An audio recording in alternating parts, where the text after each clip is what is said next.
Good evening. I'd like to call this meeting to order. Well, sort of. Let me make a few introductory statements, and then I'll call the meeting to order. Well, I'd like to say welcome to all of you who decided to come tonight and take a chance on this room. It has been defogged, it has been fogged and disinfected, so we're hoping that nobody has an issue with anything tonight.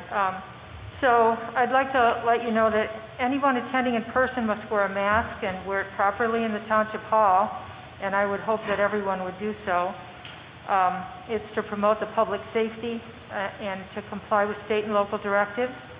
And if you need one, we've got some up here.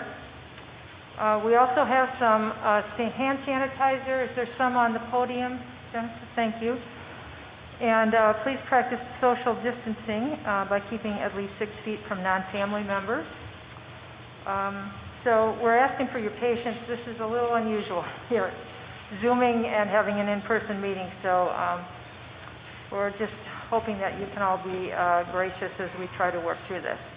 So I'd like to call this meeting to order now, and please stand for the invocation and pledge. Oops, I need to record. Hang on.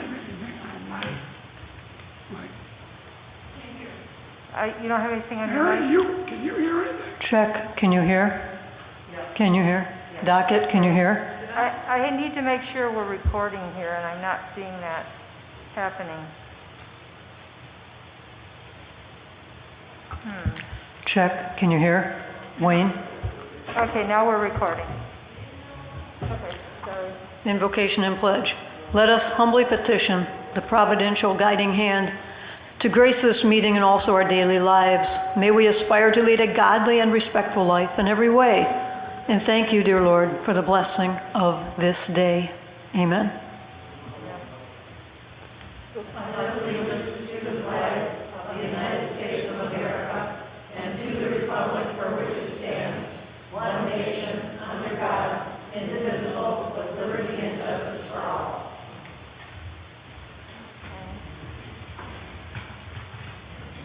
I need to ask the attendees if they can hear. Q&A. I'm wondering, can't hear due to the insane echo. I hope it's better.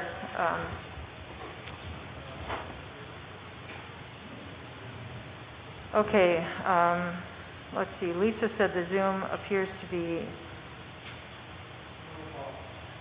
Yeah, hang on. I just want to make sure that the Zoom people can hear. I've unmuted my computer. We are recording. And are you out in the public able to hear? Please respond. Wagner indicates thumbs up. They can hear an echo. Okay. So I'm sorry about the echo. If I mute my computer, put your finger, well, I'm going to mute my computer and we'll see if you can still hear well at all. Okay. Madam Supervisor, the board mic is not on. Yes, it is. The board mic. This one is on. What is the board mic? I don't know. My computer is muted the whole time. My computer, yeah, it is, but, okay, can you hear now? Okay, we're just going to have some echo. I apologize for that. Okay. So, a roll call, please. Bellinger. Here. Docket. Here. Chick. Here. Otto. Present. Zelena. Present. Manley. Here. Chalkley. Here. Everyone here. Thank you. And before we start the call to the public, we've been getting a lot of emails, and I appreciate that from the public, that we've been getting that. But it seems like there's a lot of misconceptions out there. So before we go on with call to the public, I'd like to kind of straighten some things out, just so you know. And if you come up and say that we're going to raise taxes, I've said we're not going to raise taxes. So anyway, there is no plan to raise taxes for the tank. We are not replacing the wastewater treatment plant. A storage tank is being built. These are the result of all the letters we've been getting. People have been saying all sorts of things. The tank is not being built for future development. It is needed to take care of current users. Other options have been explored, but they will not take care of the problem, and they are not cheap. There are no more cost-effective measures that can be taken. Sewer service is not paid for with taxes. It is paid for with user fees, and only those who are connected pay them, not those on an on-site septic system.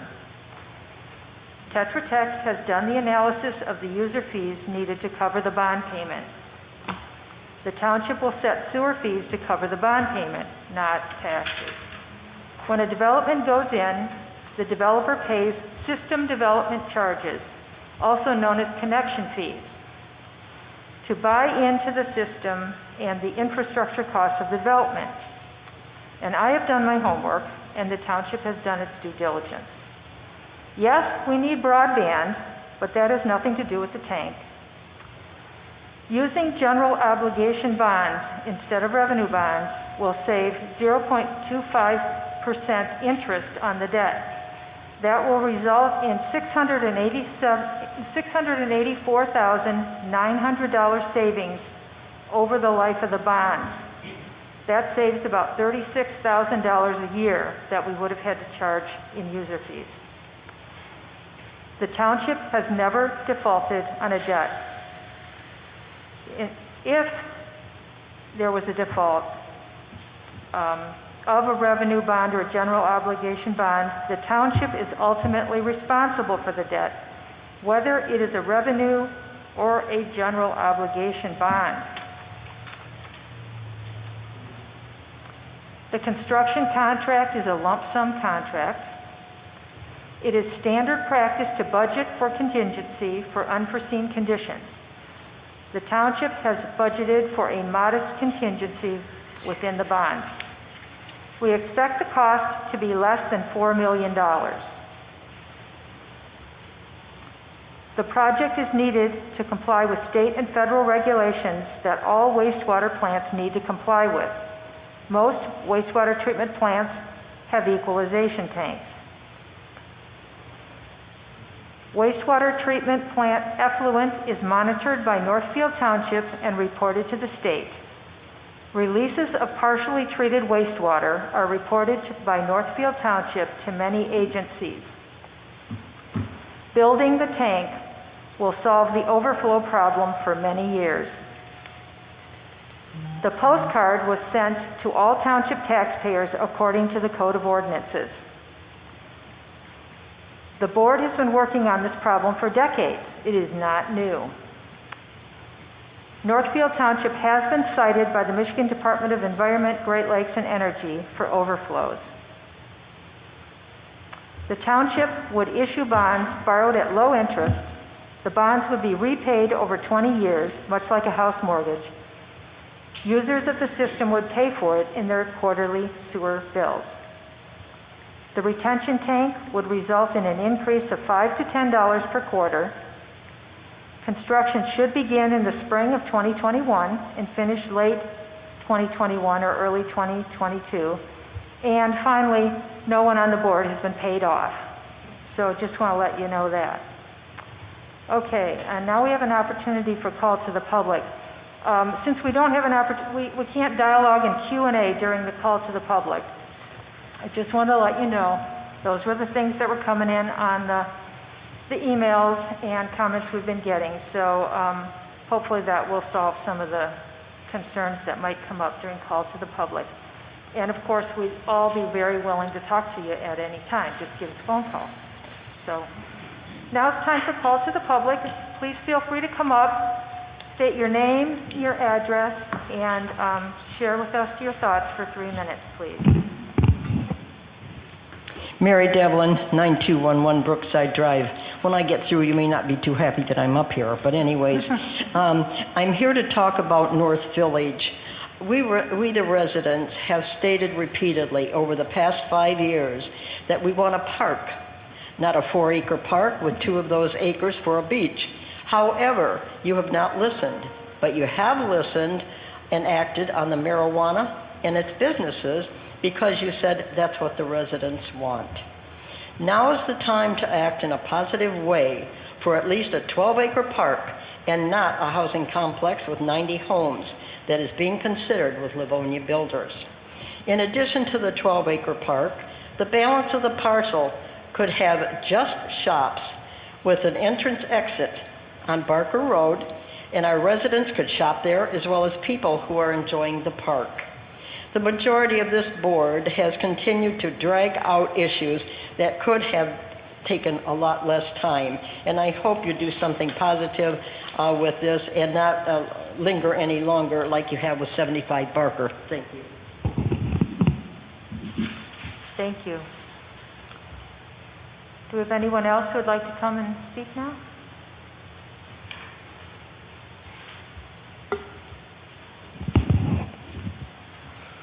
Faith Wheeler, 371 Grove Street on Horseshoe Lake. I'm going to address two small things. First thing I want to know is when we first took bids for the retention pond thing, why are we only taking from Tetra Tech? I would think it would be wiser to try and get at least 2 or 3 competing bids so we have an idea and we have a better idea of the suggestions that they might have to solve the problem. Mr. Dockett, please allow her to speak uninterrupted. Mr. Dockett, Thank you, Donna. go ahead. Okay. I think it would have been fair to our community and we would have something to show in comparison. And it seems to be something that we always do when we're doing something. Tetra Tech is the only one that gets an offer to do a bid, and it's not right. It should not be done that way. They're lovely people finally, but still it should not be done that way. My other comment is going to be with the park. We've been coming to you guys since February with our discontent about what you want to have through Livonia Builders for that park area. And you've listened and you've listened and you've listened and nothing has gotten done. You were supposed to bring responses and proof and facts. That did not get done. COVID set in and here we are. And I'm hearing a comment today that sounds very much like concrete. We are going on with the plan for the park.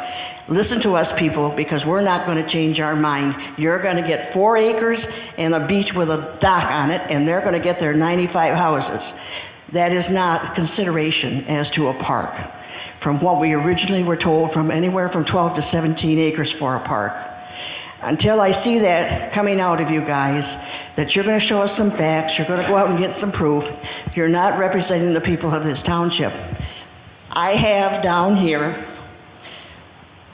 that I've had around town about 50 signatures so far, hard to advertise otherwise, and we have 250 on the computer at Michelle's, and our place at Horseshoe Lake, for unforeseen reasons, did not get sent out because of Scott, and so we're going to be putting that out again.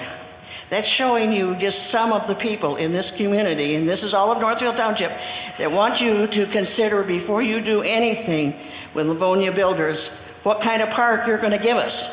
Because I want to tell you, 4 acres does not do it. I keep hearing, oh, 4 acres this and 4 acres that, but when you show us the design that the guy says we can have with everything that you want in it, and some of the things that we would like to have in it, is our park going to have a shell band? Is it going to have a pavilion? Is it going to have tables? Is it going to have barbecue? Is it going to have places for kids to play? Is it going to have a shower thing that I call it for the kids to play in? What kind of beach development are you talking about? Then we are talking about something. Right now, all I'm hearing is lip service, and I'm getting mighty tired of the lip service. And all I can see is you sitting next to Livonia Builders saying, sign here. And we end up with 4 acres. Thank you. Do we have anyone else?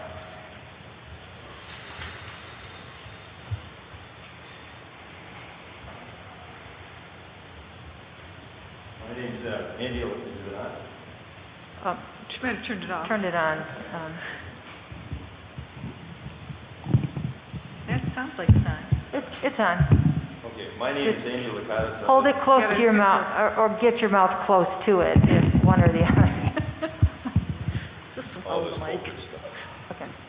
My name's Andy Lakatos, and I'm live at Hold it up to your mouth, sir. 9249 Lakewood Drive. And why I'm here tonight is, and I didn't see it on the agenda, has to do with a sewer work that's supposed to be done, and something that you have to sign for $5,000. And I found out from Steve that this was proposed by the Washtenaw Sewer Commission, and as to who, you're shaking your head no. Not at all. Well, at any rate, I need to know what's going on here. Go ahead and finish, Mr. Because Lakatos. this, what they're showing here, I see a bunch of arrows, and the arrows are going in the wrong direction. But I will say this, that we didn't have a problem, you ready for this one, until we put our big super duper sidewalk in. And we closed off that hole that was the overflow hole for that drain. And suddenly we've got a blocked drain that they're going to try to replace 90 feet of it. And also then we also had the other problem down at the other end, and it was a blocked sewer, and it was contracted with concrete and so forth. And it seems to be that was the same contractor that did the whole job, which we just talked about. So at any rate, I guess what I'm trying to figure out is how we at the Wildwood Lake Homeowners Association are going to be tapped for 46% of this, and we don't even know about it. I mean, we didn't even get a chance to talk about it. I mean, I'm here tonight talking about it. You're over here going to approve, possibly, not going over $5,000 or something, whatever that is, okay? And then I don't know what the rest of this talks about. It shows the picture. It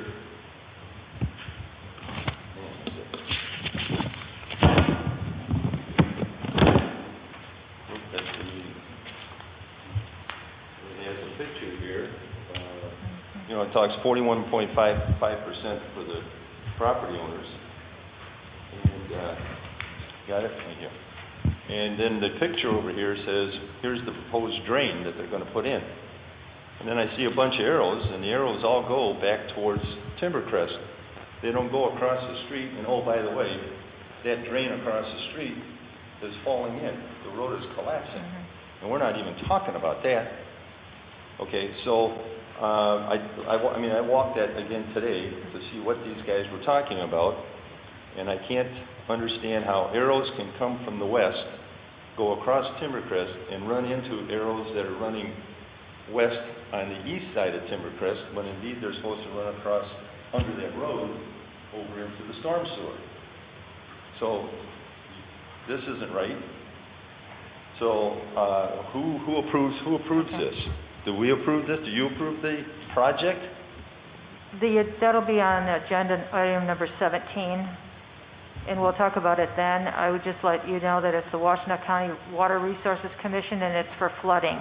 It's not sewer. I understand what it's for. I know Right. what it is. And they are the experts, and they've given us the map, and it's the Wildwood Lake subdivision drain, and that $51,000 will be split amongst all of the subdivision owners. So You have to understand where I'm coming from here. We didn't No, have a problem, folks. Sir, your time is up for the 3 minutes, please. Feel free to sit down. Yep. You could have called me up, Mr. Lakatos. Thank you. I did call. You didn't call me. You were doing your patio today. You didn't call me, Mr. Lakatos. Thank you. Please sit down. Thank you. Okay, next. Oh, hello. How are you? Ken Dignan, 9210 Hillcrest. Let me start with, I am supportive of the sewer basin. I have some questions.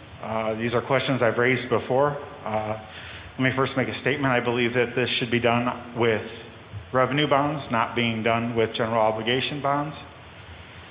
It has also been, I've looked over the documents. I have some concerns. An A-rated municipal government today issuing a 20-year bond. The going rate is 1.9%. I don't know what rating our bonds will be, but that's an A-rated bond, not a AA or AAA rated bond. I would hope that our credit rating is A or better, but yet you're looking at approving documents that say the rate could be as high as 5%. I would not approve a document that allows an interest rate to be 5% when the going rate is 1.9. I would cap it at 3.5 at the very most. In addition to that, I've come to find out that while the decision was made to go with general obligation instead of revenue bonds, and the reasoning that was used was a better rate, it is my understanding that the Office of Evan Pratt, the Water Resources Commission, has in the past and can potentially underwrite revenue bonds. Therefore, using the full faith and credit of Washtenaw County, which is a AAA-rated municipal government, to get you a better rate than we'll probably get on our general obligation bonds. So I ask you tonight to really examine what is in the best fiscal interest and moving forward. As I said before when I started, I support the basin, but believe that those are real concerns that need to be thought about, especially that 5% interest rate. I can't fathom approving a document that would allow someone to go out and sell a bond at 5% when the going rate is 1.9 or less. Thank you. Thank you.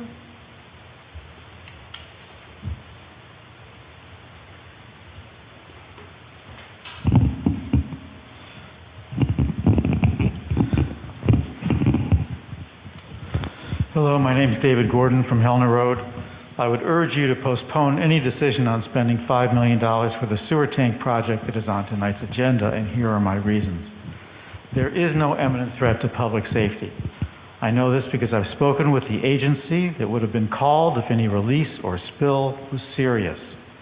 Matt Boland is the director of the Livingston County Environmental Health Department. He told me, quote, "If a spill warrants it, I'd go to the site and do the required sampling. I've never had to." I'm not saying we can ignore the violation from the state regarding the wastewater treatment plant exceeding its limits. We obviously need to respond. Nobody wants our plant polluting. Our treatment plant is well run and is doing its operations exactly like it has for 60 years. The only reason we're talking about this tank today is the Flint water disaster and the push to put more teeth into state regulations. But is a $5 million holding tank the smartest and most cost-effective solution to this problem? I don't know, and I'm not sure the board does either. And I say that because the only expert you've paid to give you advice is the company that you've already got paid $200,000 to for the design on the tank, that will make a lot more on the construction of the tank, and that has been peddling the tank project since 1988. Number two, you are only 2 months away from getting a comprehensive, multi-year report on the status of the sewer plant. This study cost $600,000. I don't know why you would finalize these tank plans before receiving that report. I suggest you hire an outside sewer plant expert after you get your report and ask them for less expensive alternatives to this $5 million tank. Some people say we need the tank to accommodate growth in the township, but that is not the case. According to our township engineers, we could add 800 homes to the system right now without the tank. This township promised the families living near this proposed tank that they wouldn't build there. You can ask Trustee Dockett about that. It is horrid to think that this board would violate a promise made by a previous board. The homeowners have told me they are considering a multi-million-dollar civil suit if this project proceeds. 5, I think it is wildly irresponsible to borrow $5 million now in the middle of a pandemic with a huge economic crash on the horizon. And asking the current customers to pay for this and having non-sewer customers be responsible for the debt doesn't make sense. Your own attorney told you sewer expansion is paid for by developers and by new customers. If we spend $5 million here, how much is going to be left for other projects like the waterfront park. Please postpone the action tonight and reconsider for these reasons and for the ones that were brought up by Ken Dignan. Thank you for your time. I'd also like to say it's too bad that you have to sit here and risk your health when we could be doing this on a Zoom. So it's unfortunate. I don't plan to stick around after my comments. Thank you. Thank you. Okay, we do have Mr. Olney on line. He would like to speak at this time. Can you at the meeting hear me? I can. Can everyone else hear Mr. Olney? My mic is on.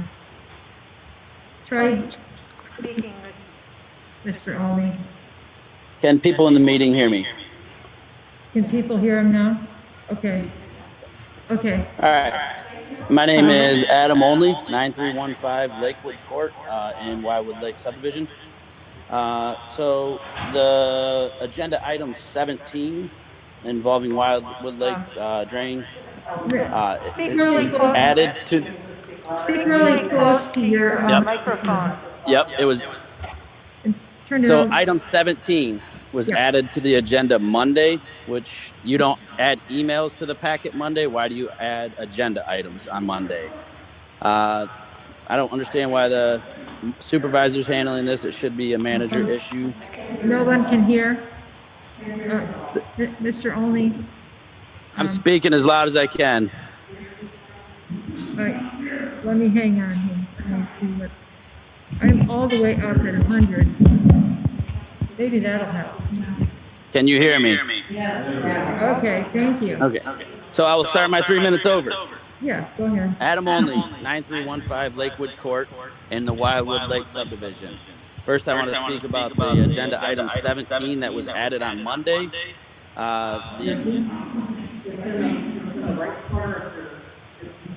I'm being interrupted by somebody. Okay. It's down here. Try again, Mr. Olney. I'm trying to get your. Adam Olney, 9315 Lakewood Court, Wildwood Lake subdivision. Can you hear me? Yes. Okay. I want to speak on agenda item 17 that was added to the agenda on Monday. You don't add emails to the agenda on Monday, but you add entire items. I don't know why the supervisor's handling this with the Drain Commission when it should be the manager. Also, what all homes are going to pay for this drainage? What's in the drain district?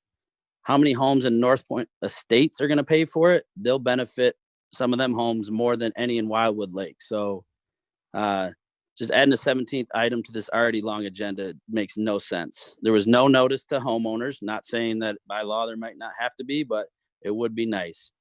The Spina family already has a lawsuit against the township for damages, and now they're going to be asked to pay additional funds for a drain. That's insane. The sub's been here for over 20 years, and like Mr. Licato spoke earlier, it wasn't a huge problem. And then the sidewalk that myself and Mr. Licato's fully support, there's an issue now. This meeting in person is unacceptable. You got a board member sitting there with no mask on when in the packet it said masks would be required. That's why I'm not there. You have a microphone that everyone's fondling up there. You're just begging for something to happen in this meeting. It's irresponsible. I want to say I support the sewer basin. I'm a homeowner on the sewer system, and I support it fully.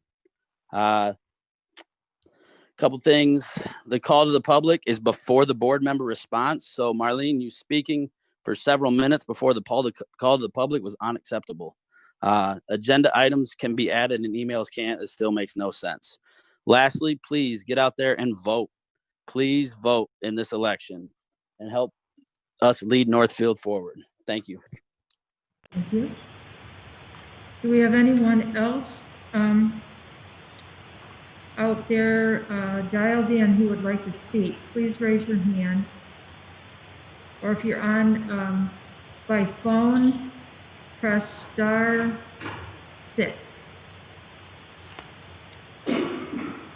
Mr. Warburton. Go ahead. Unmute Mr. Warburton. Okay. Can you hear me? Yes. Is it good? Okay. I'm Well, I'm between, I have to turn off my hearing system. My name is Craig Warburton. My address is 450 West Joy Road. You obviously are not technologically ready to do a combination in-person and virtual meeting. Mr. Warburton. What's taking place here is not. Mr. Warburton. Mr. Warburton.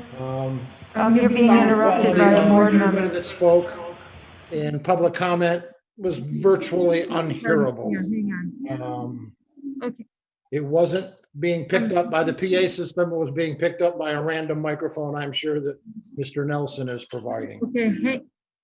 I actually had another topic in mind, but I agree with Mr. Olney. It is Mr. Warburton. acceptable to be sitting there with no mask on.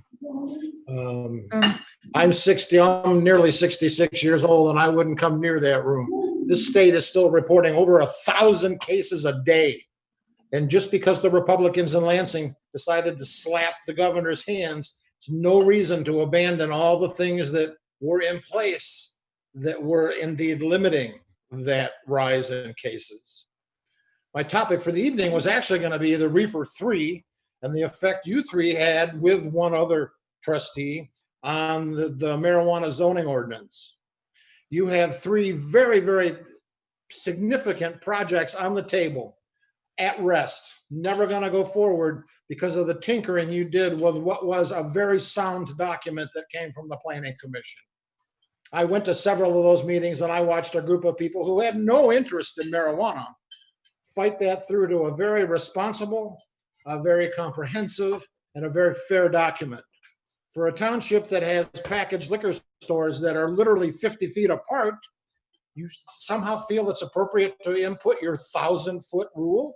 That was merely an attempt by Supervisor Chalkley, Trustee Bellinger, and Clerk Manley to put off what you didn't like.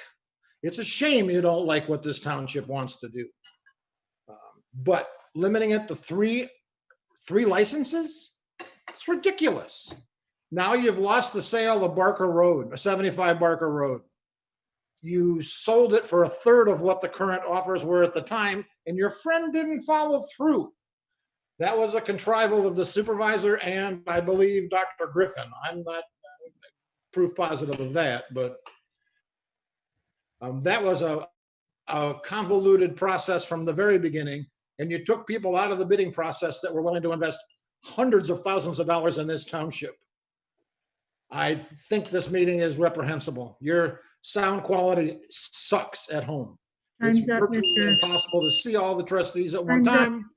I can only see 5 of you, and I can't hear a lick. So thank you, Mr. Enjoy your Warburton. meeting, ladies and gentlemen. Thank you for your time. Okay. Can I put the suggestion to have Mr. Fink come in to say I'm done. why we're doing the meeting this way? Yes, that would be a good idea. Well, I know that. I know that, Ken. It's just. Mr. Fink is on. Let's. The board would like me to explain the nature of tonight's meeting. Yes, please. The board had important business to conduct. The board has been conducting Zoom meetings with one exception since the governor's shutdown orders took effect in March. As a result of the Supreme Court orders earlier this month, the governor's emergency powers were determined to have ended at the end of April of this year, and the executive orders issued or in effect after April 30th were of no effect. In order for the board to be confident that tonight's meeting would pass legal muster, it was determined to have a live meeting. The combination live and Zoom meeting was done for the benefit of the public, for people who are not comfortable coming, because the limitations of the Washtenaw County Health Department and common sense COVID precautions require less density in the room. The board decided to have an open meeting live and to also allow people to participate by Zoom. It's certainly not optimal, and the legislature passed a second bill today that has not yet been sent to the governor's office. I think the Senate still has to approve the House version, but the legislature is working on this. But this was the way for the board to take action tonight and know that it was in strict compliance with the Open Meetings Act as currently written.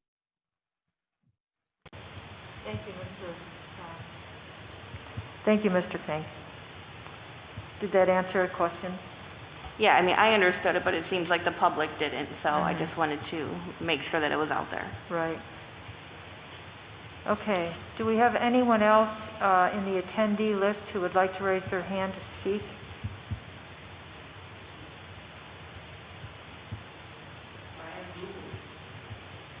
He's got his hand up?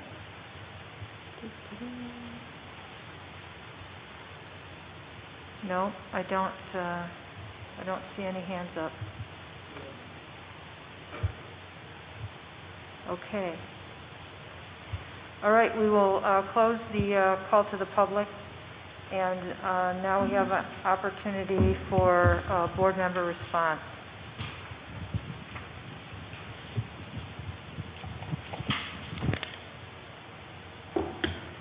Ms. Bellinger. I'd like to respond to the drainage problem in Wildwood Lake subdivision. I didn't, obviously this came to us kind of short notice. It would be nice if we would have a little more confidence in the decision to be made here and whom determined what needed to be done with regards to this drainage issue and why did this become an issue? Has it always been? And why did it become? They're talking of the sidewalk being somehow related to potentially a problem. Whether or not that's the case, I do not know, but perhaps an expert would be honest with us to let us know. Can you hear me, Wayne? Put your headphones on. Mary, can you hear me? Yes, I can hear you. Wayne, can you?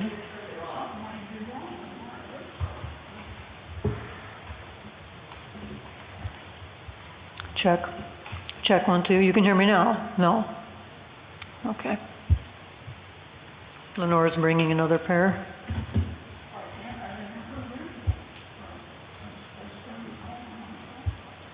I hear static on that one from here. Can you hear? Can you hear? Okay, great. What I basically said was I had concerns and I would like to hear from potentially experts to help verify if there is a problem with the drainage in Wildwood Lake subdivision and what should be done and could be done. And they do raise a question, of course we do not know if it is true, but perhaps a sidewalk or not may have contributed to a potential problem. So I'm basically just addressing that call to the public with regards to the drainage problem in Wildwood Lake subdivision. I'm curious to get maybe better information on that. Okay. Thank you. Ms. Otto. I also wanted to comment on the Wildwood subdivision, the drainage issue, the letter that we received from the Washtenaw County Drainage Commission. The issue that I have is that the sub hasn't been notified. And so when we had, I know with the Horseshoe Lake drain, when there was issues with that, everybody associated with that drain got a letter. This subdivision hasn't even gotten a letter yet to say that there's an obligation. So I have some great concerns that we're making a decision when our community hasn't even learned about it yet. And number one, there was he's in the communication there spoke of a survey, a service request. How long ago was the service request done? How long did they know about it before they contacted us? Did it just happen? We want to know, I really would like to know what the root cause of this is before I'll even vote on it. Because I think a letter from them just stating this is what you got to do and this is how much you have to pay for it doesn't cut the mustard. The other thing I wanted to talk about was the park. I heard 4 acres. I just want to reiterate that the board made a motion back in July that the minimum for that park was going to be 6 acres without parking, without walkways and trails. So that means all green space. The minimum it could be was 6 acres. We didn't talk about 4 acres, 2 acres, anything. The minimum was going to be 6 acres, and that did not include parking lot for the park. It didn't include walkways for the park. It didn't include the trail. So I just want to keep that very clear that it was only a minimum of 6, and it wouldn't go any further lower than that. Now, I did put out a report, and in the report, I know Mary asked me about it. I had it in the report that said 3.8 acres. What that was a statistics from a survey that was done on Parks and Rec Association, that the average city park is only 3.8 acres. That a city park. The average city park is only 3.8 acres. All it was a statistics. In my report, I wasn't making a recommendation about what the amount of a park needed to be, but I did provide education as to what are some of the things that we need to consider before we even get to the design of the park. So we do need to look at the size, the population usage. We need to look at what type of amenities are going to go into the park, because each amenity that you want in the park has a required amount of space that it needs to be used. Example, a playground equipment takes 1/4 of an acre, and you have to have 1/4 of an acre in order to do that playground. And it has to have, that playground has to be able to hold 100 children. These are requirements that when we go to design this, DNR, the state, anybody that we ask for grants from are going to ask us for these things. And we have to be very mindful about what is in this park. So the one thing that I would recommend is when there is a new board, is that we get someone that comes in that could be either an engineer or a designer and start sitting with us and talking with the community, talking with us as to what that park is going to look like. And then we start pulling together, what are we going to put in there? A good example is somebody may want a basketball court. Somebody might want baseball diamonds. Well, we already have parks for that. So really what we should be putting in there is something that we don't have in other areas within our Northfield Township. So those are things that we need to consider.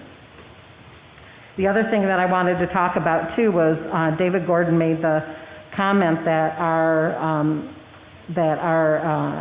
wastewater treatment plant could support 800 homes today. That is probably true, but right now we have 2,700 REUs already obligated out to various parts within the Northfield Township. If Green Oaks came to us today and said, we want our REUs, we couldn't provide it to them. If North Territorial came through and said, we want our REUs, we wouldn't be able to accommodate 800 homes. So with 2,700 REUs already obligated, it's almost like robbing from Peter to pay Paul, and that's not how our township should work. These people, though, these SADs have already paid for their REUs, and we should be putting them aside, just like a savings account. But no, what we've been doing is we just kept using them and using them and using them. So I just wanted to comment on that. And then the other thing that I wanted to comment is in our own regulations as far as the document for COVID of how we were going to approach the township. I really feel one of the things that they have in here is every employee that comes in will be screened and have a health assessment questionnaire and a temperature check. All of us here are employees of this township, and we did not get a temperature check, and none of us filled out a health screening, and I was expecting that tonight. So if we continue to have on-sites, I expect that to be here. And I think the public should expect it too, because I don't want to contaminate anybody else that's here.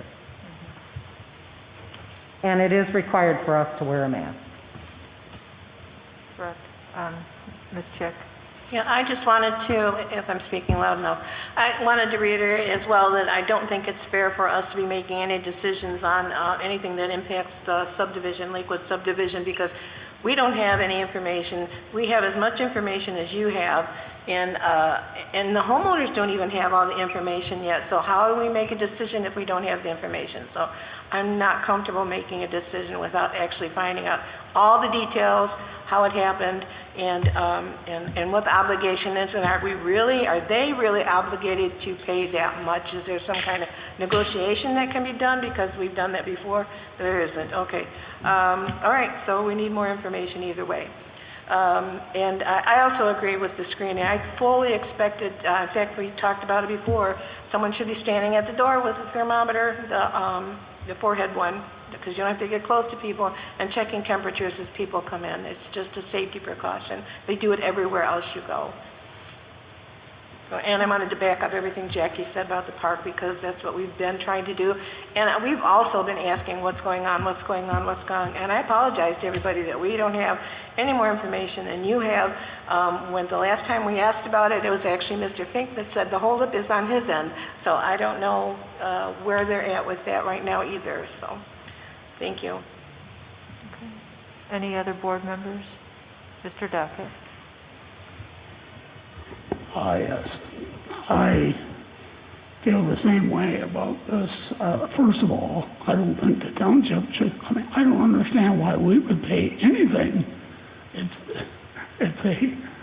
inside of their park. I mean, it's inside their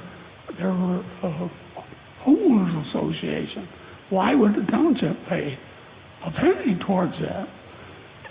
Every time there's a sewer district, there's an amount of people that's in the sewer district, and they're the ones that's responsible for that sewer district.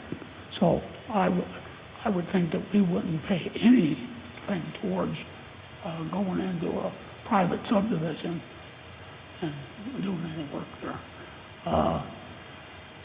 To speak of what David Gordon was talking about on the cost of this thing, I wonder if anybody knows what the cost of the interest is on this sewer plant. We're talking about $1 million. That's what it's going to, that's the interest alone. So I don't see that in the paperwork. So I'd like to know what happened. How come I don't see that? As I said, $3.8 million, but it's not $3.8 million because you got there's another $1 million in there for interest. So if we can get and speaking to Kevin's remark, if we can get a cheaper interest, well, if they can get a cheaper interest, I shouldn't say we because I'm not for it, but if we can get a cheaper interest somehow, I think that's something that should be necessary to look at. Thank you. Thank you.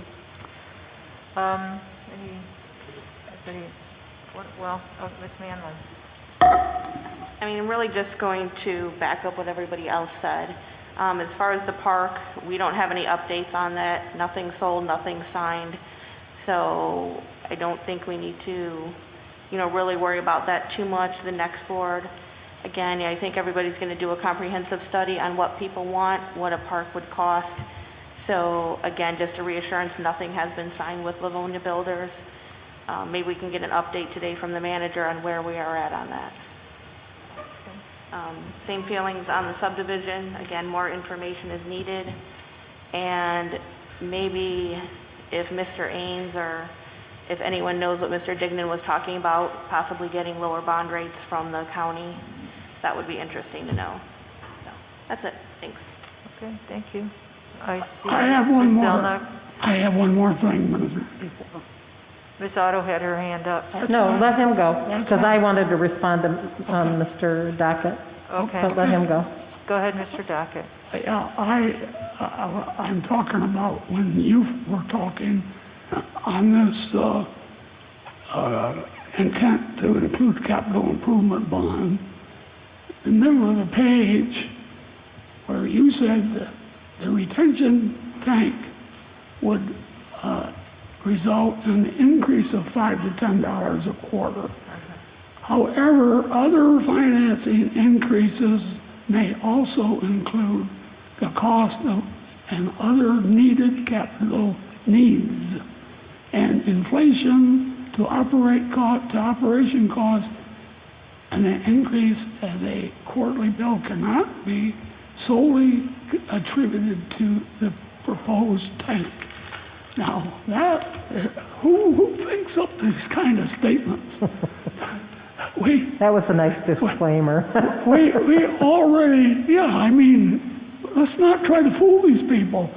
It's 5 and 10. We already sent out that we're going to charge them $20. Why in the world when we tell them that we're going to, you want me to tell people that ask me that it's $5 to $10 when we already told them it's 20? This is nothing but a lie. A bald-faced lie, in my opinion. Thank you. So I wanted to talk, Mr. Dockett, in regards to their subdivision, and I don't know how your subdivision is set up. I know how our subdivision is set up. We do not come under the Drain Commission because the Shadowwood Farm subdivision is set up like is set up under a condominium. What do they call that? Site condos. And you are? Okay. So because we are set up that way, the Drain Commission doesn't have, we can't do anything. Anything that happens in our subdivision, we have to pay for. Okay? So I don't know, with your subdivision though, you also have public roads, don't you? Okay, we don't. We own our roads. And it makes a big difference because we have to pay for our own roads where you don't have to. So I don't know if the drain is different in their subdivision as it is in ours. In our subdivision, we have to pay for the drain. I'm talking about a drain commission. Yeah, that's what I'm talking about. No, but I mean a drain district. Yeah. There's a drain district. We do have a drain responsible. that comes through our subdivision, and that we do have to pay for. So the county does come in and talk to us about it, but we end up having to pay for it. I don't know if it's the same with them, though. I was told that our subdivision is the only one that has to pay for everything because of the way it was set up. Okay, I'm really bummed that this got taken down into the weeds like it has. It was a simple request by the Washington County Water Resources Commission to fix a 92-foot section of pipe that had been causing flooding in the Wildwood Lake subdivision, has been endangering a couple houses. They happened to have an opening in the contractor's schedule to be able to get this done in the next couple weeks. If we don't approve this, they'll just put it off until who knows when, next summer, then we've endangered those couple houses for the flooding time in the spring. I don't know when they're going to get to it, but this is just petty over $5,400. We have had these same kind of resolutions in the past to take care of the Lincoln Drain when it was flooding houses. This is an administrative issue. It is not a big deal. I pay money on the Horseshoe Lake Drain. I don't even live anywhere near it. But they can do work down here and I'm paying for it because I'm in that drainage district. And the Whitmore Lake sub has its own drainage district, and if you don't understand the map, get some information about the map. But to put this off and endanger some homes when the work could be done in the next couple weeks, why? That's just, I can't believe it. We don't know enough about it. Why don't we worry about that when we get to don't know it? enough. Exactly. Let's just go to the consent agenda and begin the meeting. We don't need to address it. Wait, I get comments. Mrs. Elnock has her comments. And unfortunately, Ms. Dunlin has left, but I agree on the park. We need to decide on the acres and what we're going to put in there for the park. There's a lot of different discussion on it, and it's a project that needs to be forefront and center with the next board coming forward. And I hope they go forward with the town hall meeting and we talk about what the people want for the park and how much. Because I know Livonia builders like to get an update, but my understanding is maybe there's, discussions happening, and what are they discussing? Meaning, is it the plan that they gave us, or is it potentially more for the park? And then just on, when we get to the bond item, I'd have some little bit more discussion. But I think in the frequently asked questions, it's really just talking about the principal, but not the interest. So the bonding will be about 4.9 million when you include the interest. And the difference, because there's a bond reserve for the revenue bond, and that's to protect in case there is any default or lack of payment. But when you take that revenue bond reserve out, it comes out to be about $250,000 difference, not a $684,000 difference. I also have always been under the belief, in my opinion, that this should be a revenue bond. The people that are using the service should pay for the service. And as a township as a whole, we should not be putting the full faith and credit of the township behind it. First, I've heard about potentially that the water resource might be able to help us out at this point in time. And I think, did we get all the people that commented? And Ken questions. So that was, and we are, going to get our SAW grant pretty soon, which is a grant to evaluate our sewer system. So I think that might do it. I look more on the discussion when we get to the bonds too. I learned a little bit more about that at this point in time. Okay. Thank you. Let's move on then. I'd like to make a motion to adopt the consent agenda. Support. Motion by Chalkley, support by Bellinger. Any discussion on the consent agenda, anything needing to be pulled out?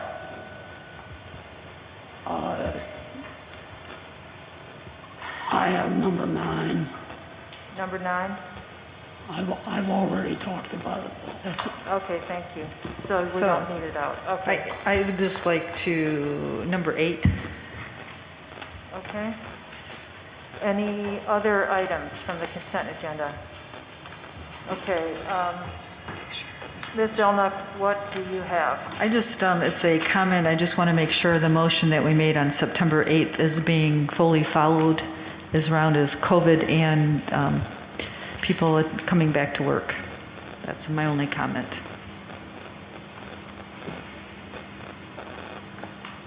Number 8? On number 8's the check disbursement. Number 8 is junk, That's correct.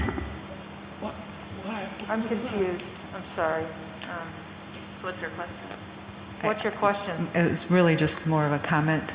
I just want to comment that. I just want to make sure that the motion that we made on September 8th regarding our COVID policy is being fully implemented. Okay. Oh, okay. And if it's not, I'd like to understand more information on why it's not being followed. And I'll leave it at that. So Okay. it's a little cryptid, but we're going to leave it that way. I just want to make sure that that's being followed. Okay. I'm still confused, but if you're okay with what it is. I'm talking about the open bills.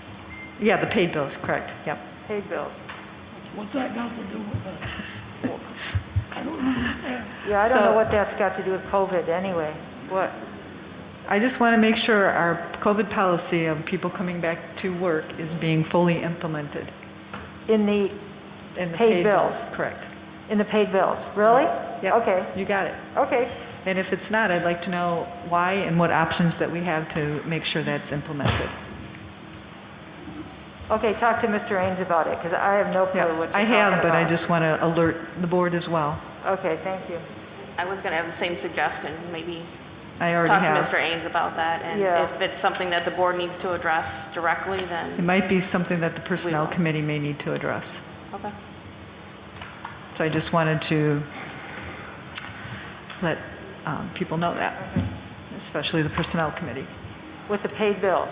You got it. I just don't get, let's talk later, okay? We'll worry about it later. Okay, thank you. You did look at the pay bills, right? Okay. In the story. I didn't get it. Okay. Okay. All right, so we have a motion by Chalkley, support by Bellinger to accept the consent agenda as distributed. All in favor, say aye. Aye. Anyone opposed? Aye, but I'm very confused about the paid bills. Okay, so it passed 7-0. Okay. And it looks I'll like we enlighten ya. have, okay. Now I'd like to make a motion to, well, change the order of item number 6 and 7 as we adopt the balance of the agenda. Mr. Rubel suggests that it is more appropriate to award the bid for the construction of the wastewater treatment plant before you approve the design engineer. So it was his suggestion that we do that in that order. So I'm making a motion to adopt the remainder of the balance of the agenda with the change of reversing items 6 and 7. Support. Motion by Chalkley, support by Bellinger. Any more discussion? I mean, does it really matter? I mean, wouldn't you think number 8, authorizing the capital bonds before you authorize the award the bids would be more appropriate? Well, Mr. Ains asked the attorney which order it should be, and that's the order that he got back. Okay. But Mr. Rubel disagreed with the order of the bid and the engineer, so. I would only approve it just because they're all related to sewer. Okay. So 6 and 7 are potentially reversed in location after the vote? Potentially? And Okay, that, thank you. It's going to confuse. Well, So. okay. Are we okay with that switch? All right, all in favor, say aye. Aye. Aye. Anyone opposed? Okay, thank you, that passes 7-0. I'd like to make a motion to ratify all the motions made by the Northfield Township Board of Trustees during virtual meetings held between May 1 through October 2nd, 2020. Support. Motion by Chalkley, support by Chick. Discussion. Go ahead. I'm kind of curious if maybe the attorney can, maybe he may wish to opine. What does this mean? Why is it that we are ratifying the activities done from May 1st to October 2nd? So that is just basically those questions. And what happens if we do not? Okay, Mr. Fink is on currently, so go ahead, Mr. Fink. I got a little echo. Could someone repeat the question for me? Go ahead, Ms. Bellinger. The question is regarding the ratifying of the virtual meetings from May 1st to October 2nd. What does this mean? Why are we doing this, and what happens if we do not ratify them? Madam Supervisor, there's enough echo that I couldn't get it. Could you summarize? Okay, yes. Need to speak louder? No, Ms. Bellinger wants to know why it is necessary, or you think it's necessary, for us to ratify all the motions made while we were doing virtual meetings. Well, I don't know that it's necessary. It strikes me as a precaution that helps eliminate objections to any actions that were taken during the virtual meetings. As I mentioned earlier, it appears that the legislature will adopt legislation and the governor will sign legislation that retroactively affirms all of those meetings. You may also recall that when this started at our first virtual meeting of this year, I suggested that we do this once you had live meetings again. And the purpose is merely to affirm at a public, live, open meeting the actions that you have taken up till now. You've taken them all in good faith. This may have absolutely no effect, but it won't hurt and it may benefit you. Okay. Thank you. Okay. Any more discussion? Okay. Well, wait, I do have one thing. Yeah, go ahead. I did want to say that the Senate Bill 1108 had been passed, and that does address any meetings that were done virtually from March to December of 2020. And if the executive order goes through, like Mr. Fink said, MDHHS, if they pass it through for 2021, it also covers January through December of 2021. Unfortunately, the House bill, which is supposed to be done today, and I didn't know if they met, that's 6207, that has to pass in order for this whole thing to go through. So we're in like a catch-22 of having to meet. And the governor needs to sign it too, right? Yes. So it's not like it has, going to be here tomorrow for us. Right. Do you need Mr. Fink to comment on that? No, I just wanted to comment on it. Okay. Thank you. I think, any more questions for Mr. Fink? Thank you. Okay. All right. All in favor of... I'd like to have a roll call vote. Okay, roll call, please. Zelenak? Yes. Otto? Yes. Manley? Yes. Chick? Yes. Chockley? Yes. Docket? No. Bellinger? No. That passed 5-2. And who supported it? I did. Bellinger. No. No. Chick. Chick. It was Chockley and Bellinger. Chockley, Chick. No, I'm sorry. Chick. It was Chick. Yep. Okay. The next item on the agenda is the minutes of September 22nd. Do we have any corrections to note? I'd like to make a motion to approve the September 22nd, 2020 special meeting minutes. I'll support. A motion by Bellinger, support by Otto. Any discussion? All in favor, say aye. Aye. Anyone opposed? I'm on 3. He's on 3, okay. What's this? Okay. So I make another motion to approve September 22nd, 2020, the regular Township Board meeting minutes. Support. Motion by Bellinger, support by Chick. I only have one name correction. I have a couple.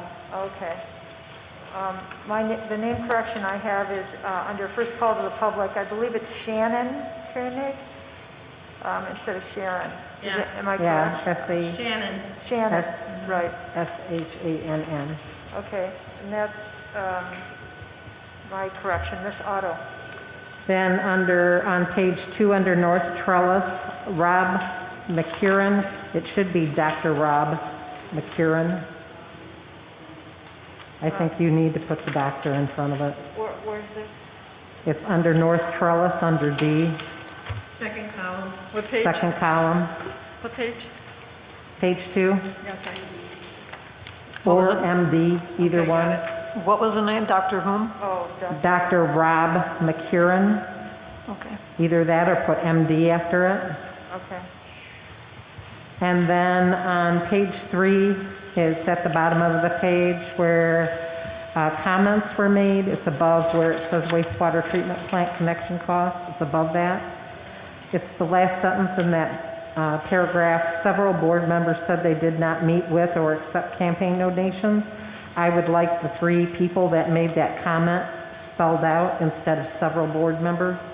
I think it needs to be commented that Jackie Otto, Lenore Zelenak, and Janet Chick, all 3 of us made a comment that night.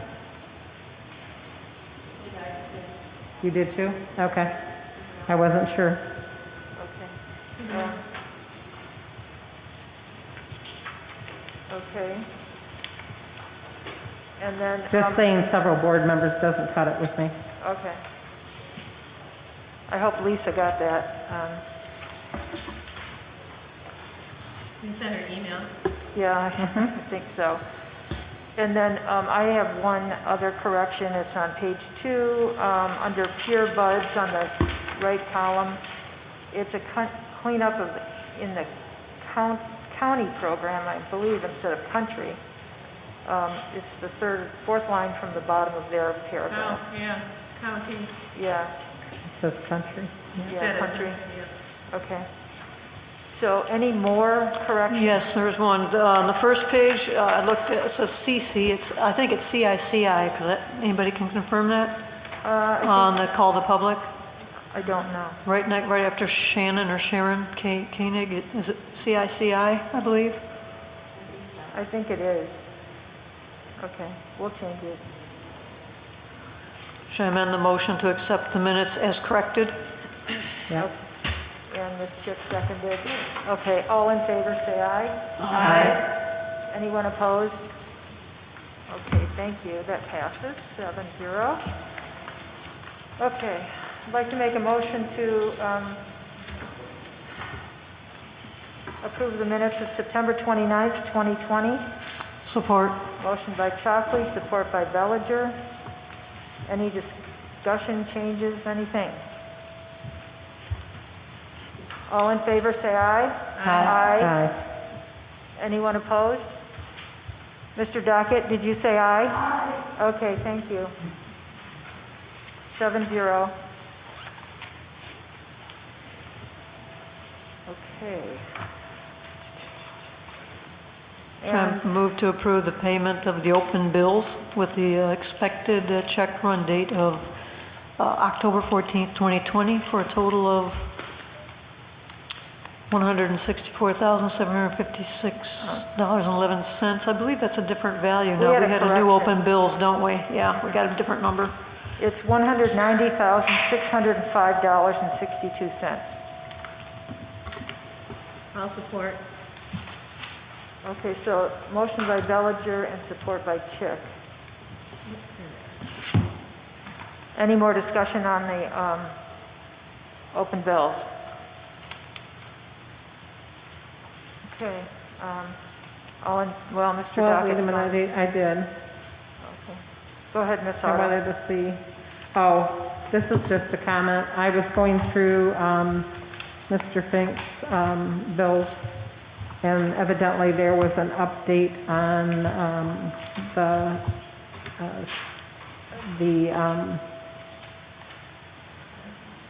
the basement issue out on Spinna's, is that how he's, Spinna's? And I wanted just to have an update, if we could, on that at some point. The flooding.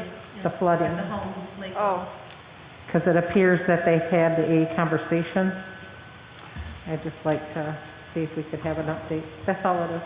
okay. Do we need that at this moment, or? No. No, okay. I was curious what happened, just an accidental omission with the numbers of some bills? Why we ended up with two, remember the update? Oh, that we two got? different Yeah, open the bill revised. packets? Anybody who know? There was an email that went out, and Ms. Carlisle missed some bills from Ms. Lemble. I guess there were a few bills that were missed, and so she added them Just a innocent oversight? so they could get paid. Yes, Okay. yeah. Ms. Carlisle doesn't do stuff on purpose that are detrimental to the township. Okay, so I guess we'll need a roll call on the open bills, please. Did you have any questions, Wayne, on the open bills? Yeah, I have a total of 164,756.11. Is that correct? Did Mr. Ains bring you the Yeah. addendum? Well, Okay, I never seen it. I never read it. it's I one, got it at 4:30, okay. so I was already set up for the meeting. I just want to know what we're voting on. Oh, what the amount is now? How much is it? 190,605 190? and 62 cents. Okay. Yeah, when I get stuff at 4:30 and the meeting's at 7, I don't do much more reading. Okay. I close at 5, I eat supper, and then I come here. So I don't have time to read, to go over my packet at 4:30 on Tuesday night. Thank you. Okay, roll call, please. Manley, yes. Chockley, Yes. Bellinger, Yes? Chick, Yes. Docket, Yes. Zelenak, Yes. Otto, Yes. 7-0. Okay, thank you. Okay, now we're on to number 7, because we've got the, reverse the order. So now we have the bid award for the construction of the wastewater treatment plant. And I would like Mr. Rubel to give a brief intro to the project, explaining the bids and potentially answering any questions to the board. And then we'll make a motion and have discussion and vote. So Mr. Rubel is on. Well, thank you. Say, if there are questions, I can Wayne. best hear the supervisor. So Wayne, please, yeah. supervisor will repeat the questions. But yes, the bids were received on this project September 17th. We were very excited to see that we got 11 bids, which is just outstanding in this market. And even more excited on the amount of the bid. The low bid was received from Reliance Building Company of Novi for $3,126,000. Very, very much below what we were expecting. There are, I think, valid reasons for that. Primarily, steel prices have decreased substantially through this year. So when we did the estimate cost opinion over the winter, it was much higher. Steel prices dropped, and thus the cost of the project has gone down rather dramatically. Very excited to see that. That will save money.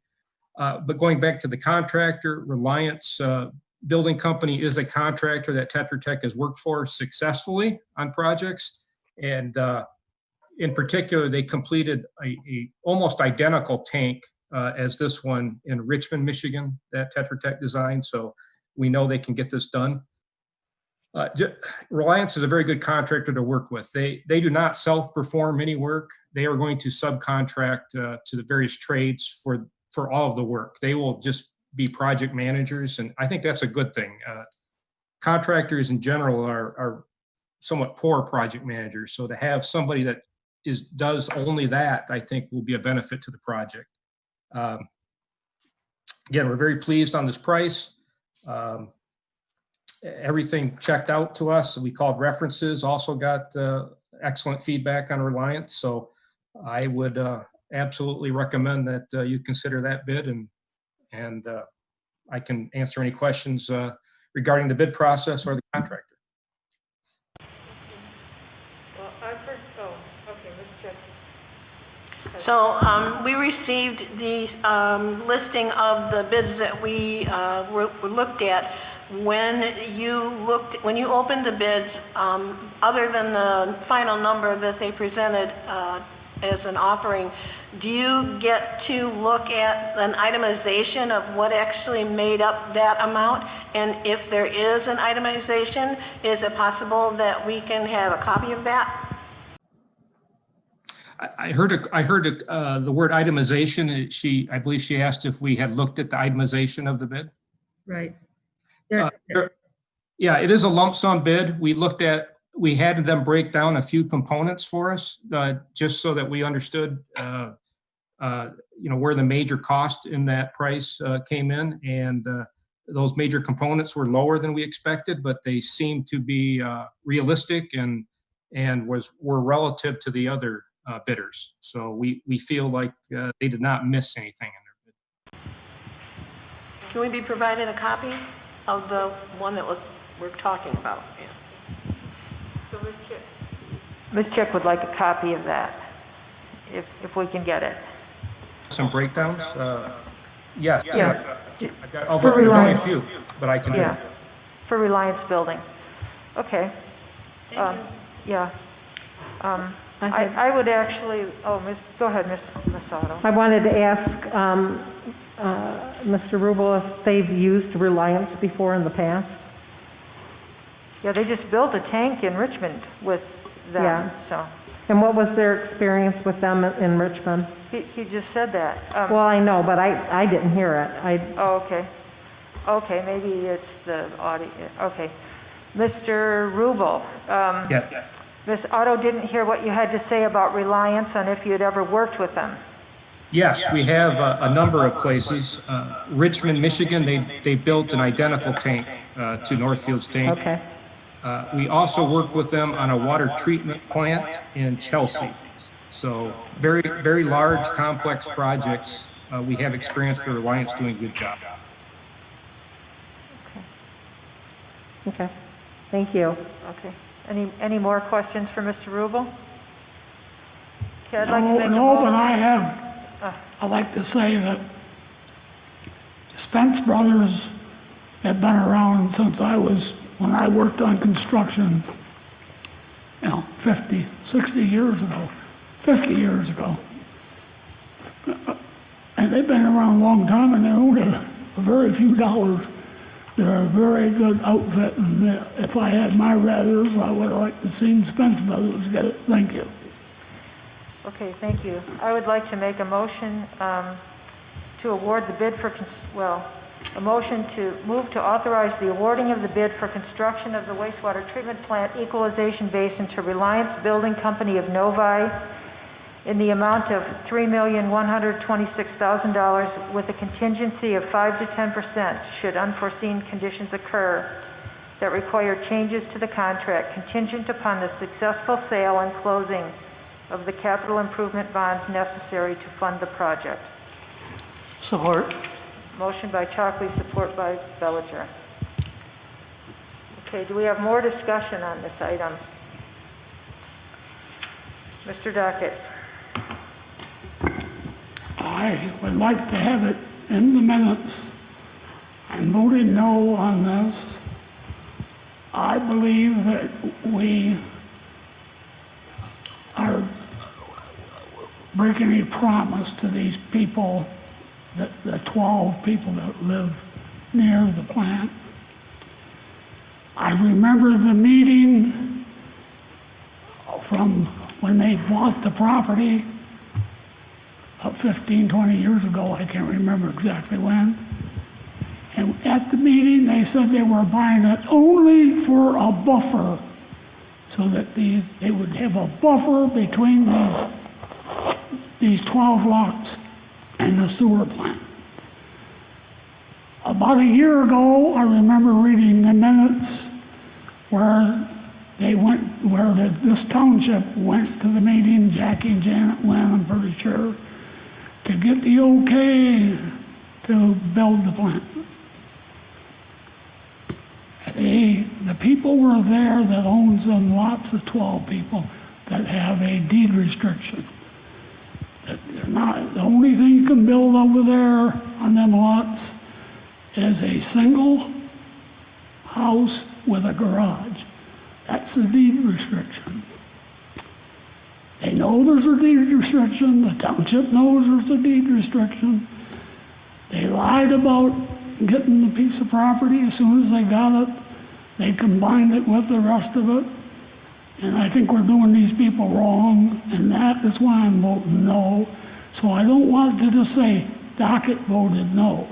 I'm voting no because I believe we're not being fair with these people. Thank you. Thank you. Any more discussion? Ms. Zelnok. So in your motion, instead of putting the 5 to 10%, could you put the 6% of $187,560 that's presented in the estimated of cost? Would you like to, can you, with the contingency of, and then you would like to say? Well, it says 6% and $187,560. Is this amending the current motion? Yes, that would be Yes. amending the current motion to be specific on the contingency cost of 6% at $187,560. Okay. So we don't have to do calculations later. Okay. What's So- that based upon, may I ask? It's based upon the estimated of cost by Bazinski, Right. where the bond schedule that we're going to go out and offer the total project cost of $3,865,000 with the construction cost of $3,126,000 with a contingency of $187,560. Okay. I'll accept that as a friendly amendment. Basically just substituting the 5 to 10% with the 6% and the actual number. Correct. Yes. Okay. I have a question on that. We don't know the exact, so why would we fix it to a 6% if we don't know if it's going to be between 5 and 10% for unforeseen conditions? Mr. Rubel, do you believe that's an issue? Could you repeat the question, please? Ms. Zelnok wanted to substitute, the motion was to approve it in the amount of the $3,126,000 with a contingency of 5 to 10%, but Ms. Zelnok wants to use the 6% that Benzinski used in the bond documents. Is that an issue? No, I think that's very fair suggestion. Okay. Thank you. Thank you. Okay, so I guess we're set. Everyone ready to vote? Are we voting on the amendment? We're voting on, we just amended it to be 6%. Okay. So the motion is to. We should properly vote on the amendment and then the whole motion, just to keep it clean. All right. The motion is to amend the main motion to substitute 6%, which is $187,560 instead of the 5 to 10%. So. I'll support. Okay, motion by, Zelnok, okay, support by Chick. Okay, roll call, please. Bellinger. Yes. Chick. Yes. Docket. No. Chockley. Yes. Otto. Yes. Manley. Yes. Zelena. No. Okay, that passed 5 to 2. So now back to the main motion amended to include the 6%. So the motion would be to authorize the awarding of the bid for construction of the wastewater treatment plant equalization basin to Reliance Building Company of Novi in the amount of $3,126,000 with a contingency of 6%, which is $187,560, should unforeseen conditions occur that require changes to the contract contingent upon the successful sale and closing of the capital improvement bonds necessary to fund the project. Support. Motion by Chalkley, support by Bellinger. Roll call, please. Docket. No. Otto. Yes. Manley. Yes. Zelena. No. Bellinger. Yes. Chick. Yes. Chockley. Yes. That passes 5 to 2. Okay, I would like to make a motion for agenda item number 6 to authorize the acceptance of Tetra Tech Construction Administrative Services proposal in an amount not to exceed $223,000 for the construction of the wastewater treatment plant equalization basin, contingent upon review and approval of the necessary contracts and associated documents by the township attorney, and further authorize and direct the township manager to sign the necessary contract on behalf of Northfield Township. Support. Motion by Chalkley, support by Bellinger. Isn't that number 7 now? Oh, now it is, yes. I'm sure you can find it. I thought you switched them. I did. Well, you just said 7. Okay, we'll call it number 7 now then. Thank you. Huh? It's number 7 now. You're correct. Okay, any discussion on this item? No? Okay, roll call vote, please. Chockley. Yes. Docket. No. Otto. Yes. Chick. Yes. Bellinger. Yes. Manley. Yes. Zelena. No. That passes 5 to 2. Thank you very much. Thank you. Thank you, Mr. Rubel. Welcome.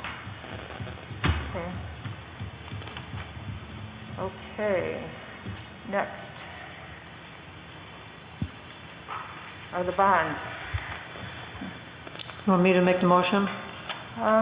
Sure. I move to approve the resolution 20-630 authorizing issuance of capital improvement bonds in an amount not to exceed $3,865,000 to finance the costs of the wastewater treatment plant equalization tank improvements and further authorize the township's manager, supervisor, clerk, and treasurer, each designated as an authorized officer, to conduct the competitive sale award of the sale of the bonds to the bidder whose bid produces the lowest true interest cost to the township, and to take all other steps necessary to accomplish the safe issuance and delivery of the bonds. I'll support. Okay, motion by Bellinger, support by Otto. Discussion. Actually, I would like, we have Mr. Benzinski and his associate, Mr. Hayek, with us, and Mr. Mann, actually, to answer questions on this bond proposal. So if there are questions, Ms. Otto. So one of the call to the public individuals made the comment that we could go through the county and utilize their credit for getting a revenue bond at a AAA rating. And I'd like to have a comment based on that, because if that is true, then we need to research all areas in order to get a bond that has the lowest interest. Okay. Which of you are able to address this the easiest? Mr. Mann or Mr. Benzinski? Evening, thank you. Mr. Benzinski and Mr. Hayek can probably address it as well, but I would say... Okay, you need to speak really, can you, Mr. Mann, can you turn up your volume very high and speak into your computer as quick, easy as you can? Okay, yes. Can you hear me a little better? A little better, but not great. Okay, I apologize. I'm speaking as loud as I can into the computer. Okay. Maybe you'll be able to hear Mr. Benzinski better, but I was going to say that that is an option. The county can, through its Board of Public Works or Drain Commissioner typically who heads that, issue bonds and construct the project on behalf of the township. That is typically only done when you have a community which can't access the market on its own. You know, if you went through that route, the county would actually own that part of the system during the financing. There's probably some additional costs to that as well. Typically, when we have communities such as your own that can access the credit markets and have a rating to be able to sell municipal bonds, you would not, you know, bother to go through the county and add the extra layer of bureaucracy to the project. Steve, you're absolutely correct. And I would like to add that when the county, I'm sorry, excuse me, when the township financed some of the original wastewater improvements, there was not the provision to issue capital improvement bonds. So the only choice to the township at that time was to go through the county. So, but you are absolutely correct. There are additional costs, and we believe that the best alternative at this time is to issue capital improvement bonds with the township backing them with their full faith and credit and being supported by user charges. Okay, thank you. More questions for Mr. Benzinski? So I'm just going to reiterate what I heard, because it was very, very hard. Okay. So what I'm hearing is that at one time we did do that, but now the recommendation is not to do that because there's additional costs if we go through the county. Am I understanding that correctly? If I can repeat what I think I heard, is that at one time that was the way to do it, and now you have the opportunity to do it without the county, and this is the most financially feasible method? The answer is yes, if that was the question. Okay. Okay. Thank you. Yeah, thank you. Thank you for looking into that and getting that clarified. Yeah, getting that clarified. Thank you. Do we have other question for Mr. Benzinski? Can you get us? Or Mr. Mann? Or Mr. Haydock. Or Mr. He's Haydock. smarter than I am. Yeah. He's smarter than I am. Okay. Okay, Ms. Zelnok has some questions. I'd like to just, can you explain the rate offering sheet that you have? Trying to find it. Oh, yeah, okay. You know, up to the 5%, can you explain how that works? Yes, that is, so your rate offering talks about being able to go up to 5%, or you're accepting, you know, bids no greater than 5%. So how does that all work? You're projecting 2.25%, but we're hearing that maybe other opportunities might exist that for a lower rate. So the 2.25% is really your guess until it actually goes out to bid. Is that true? Yes. So the 2.25% is actually a pretty conservative interest rate in today's market. We've seen a lot of bond issues sell under 2%, but I don't want to promise that. The 5% that's in the resolution is a maximum rate where purchasers of the bonds can put coupons on the maturities up to 5%, which is the interest rate that the township would pay on the maturities. However, in return, the township would receive more money for the bonds. So for, let's say, $1,000 worth of bonds, the township might receive $1,100 and would only have to pay back $1,000. So the people buying, the purchasers of the bonds want to use that as a marketing tool so that they can turn around and sell the bonds with a higher coupon to investors. But because the township would be receiving more money than the face value of the bonds, it effectively brings the interest rate down. So I don't think you'd see a 5% coupon, but the resolution allows it. Let's say you have 3 or 4% coupons, which is the rate paid by the township on the maturities. But you receive, let's say you receive $4 million for $3.5 million worth of bonds. That brings the interest rate down to under 2% or 2.25%, whatever the math works out to be, if that makes sense. Not really. So what is the coupon, what does that coupon mean?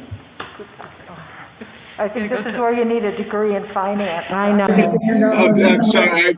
It's hard for me to, it gets kind of confusing. It's essentially a marketing tool, and the interest rate that the township would be paying is not going to be 5%. How about that? Okay. Because I'll tell you what If I may interject here, the simple answer is that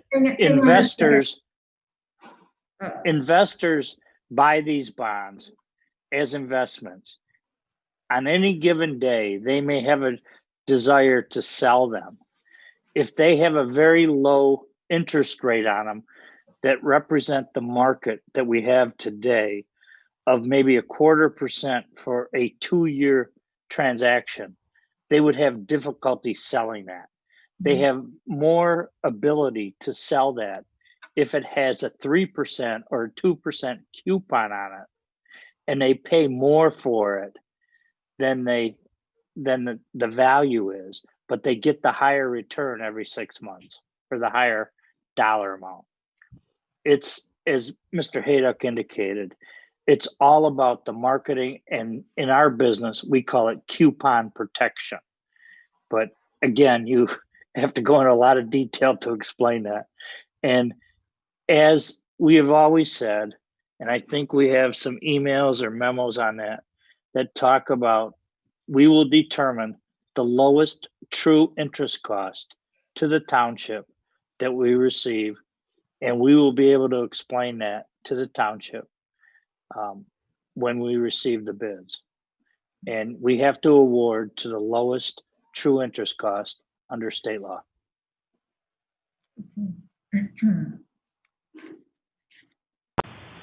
Good? Yeah. More questions? Like I was saying, I tried to put this through a municipal bond calculator, and it was very hard I did not come up with the same amount. I kept coming up with wrong. Yeah. And the one thing I did want to share, because I texted Lenore telling her I've had this problem, it's not working out, and she was doing the same thing. Yeah, I did mine on a monthly, so.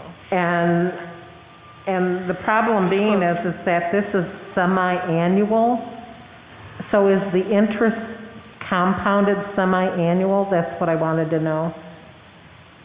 Oh, yeah. Is the interest compounded semi-annually or is it monthly? How does this work? I know there's two payments. Interest is paid semi-annually. It is simple interest. You pay interest on the unpaid balance, and you make interest payments every 6 months. You make principal payments annually. Okay. So just another, can you explain the difference between revenue bonds and general bonds? Just give us a- So we'd like to hear the difference between revenue bonds and general obligation bonds, So, okay, mostly for the public here. I think we have a clue up here.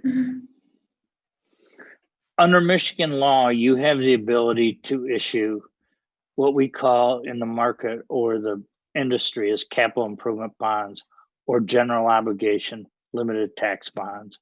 You can pledge any legally available sources to repay those bonds. The issuer, in this case, the township, pledges its full faith and credit behind the bonds. You can use revenues from the utility, in your case, to repay those bonds. And as a extra form of security, investors like the fact that the township has said that they will use any legally available sources to meet the debt service obligations if the water and sewer revenues are insufficient to meet the debt service obligations. If you issue revenue bonds, you have to issue revenue bonds that are equal to the amount of the bonds to cover the construction plus 10% of the bonds to cover to establish a debt service reserve fund, which is set aside and used to pay the debt service if the revenues are insufficient. The township also has to agree to, or covenant as it's called, to set its rates on an annual basis that are equal to at least 1.10 or additional 10% of what is necessary should the water revenues or the sewer revenues be insufficient to meet the debt service obligations. In addition, generally, now there are a few exceptions. The city of Detroit is one example where general obligation bonds generally sell lower, at least 25 basis points or 0.25% than revenue bonds. So again, all of these things compound it. In your case, you have very little debt outstanding, and therefore it was our recommendation, and we believe that the lowest interest cost to the township would be available by the issuance of capital improvement bonds. Any other legal requirements, Steve, that you might want to add? No, I think you covered that fine. He said no. Ms. Otto. So the question that I have is, no matter what bond that we have, revenue or general obligation, the township is still obligated to pay that debt. Is that correct? If it I did not understand the question. Okay, no matter which kind of bond we have, revenue or general obligation, the township is still on the hook for paying that bond, no matter what, correct? Steve, man, you want to answer that question? Well, in the case of a revenue bond, the bonds are payable solely from revenues of the system. And then as Bobby indicated, you'll have a 1 year's bond reserve set aside. So if revenues dip below expectations, you could dip into the bond reserve to help make the bond payments, and you have that 1 year's cushion to adjust rates accordingly. If it got beyond that, you were unable to pay the bond, there would be compelling reasons for the township nonetheless to pay the bond with other available funds, and that would be legal. Short of that, you'd be risking a lawsuit from bondholders to enforce the rate covenants and perhaps appoint a receiver to take over your revenue system, your sewer system.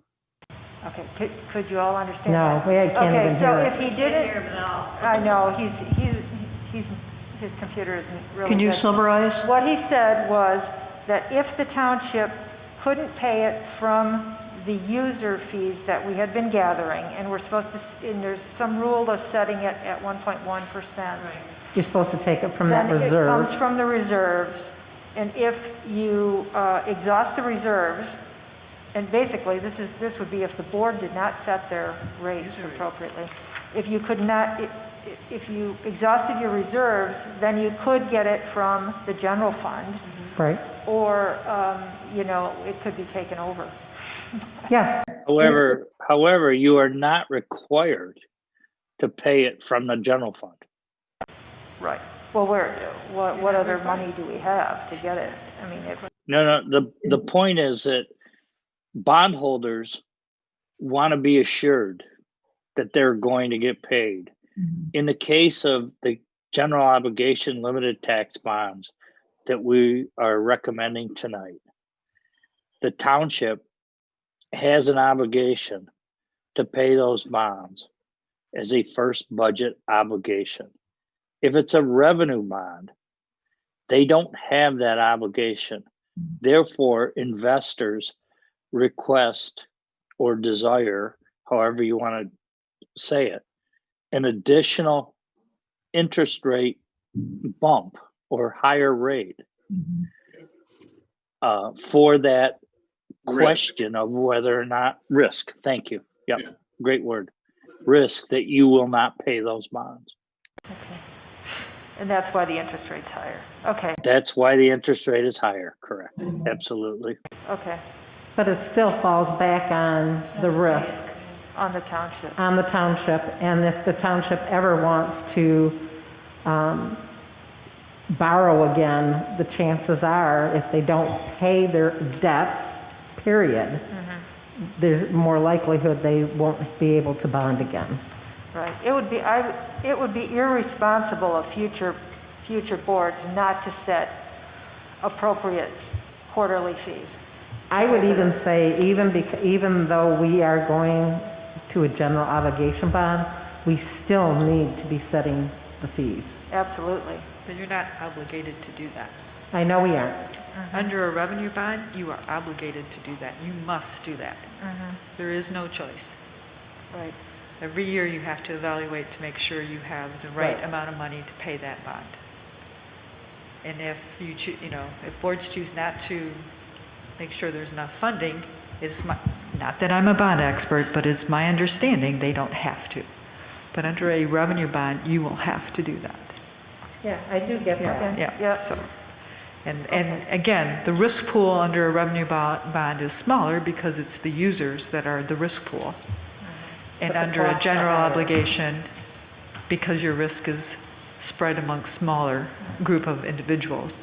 And on a general bond, it's spread to the entire township. So your risk pool is greater.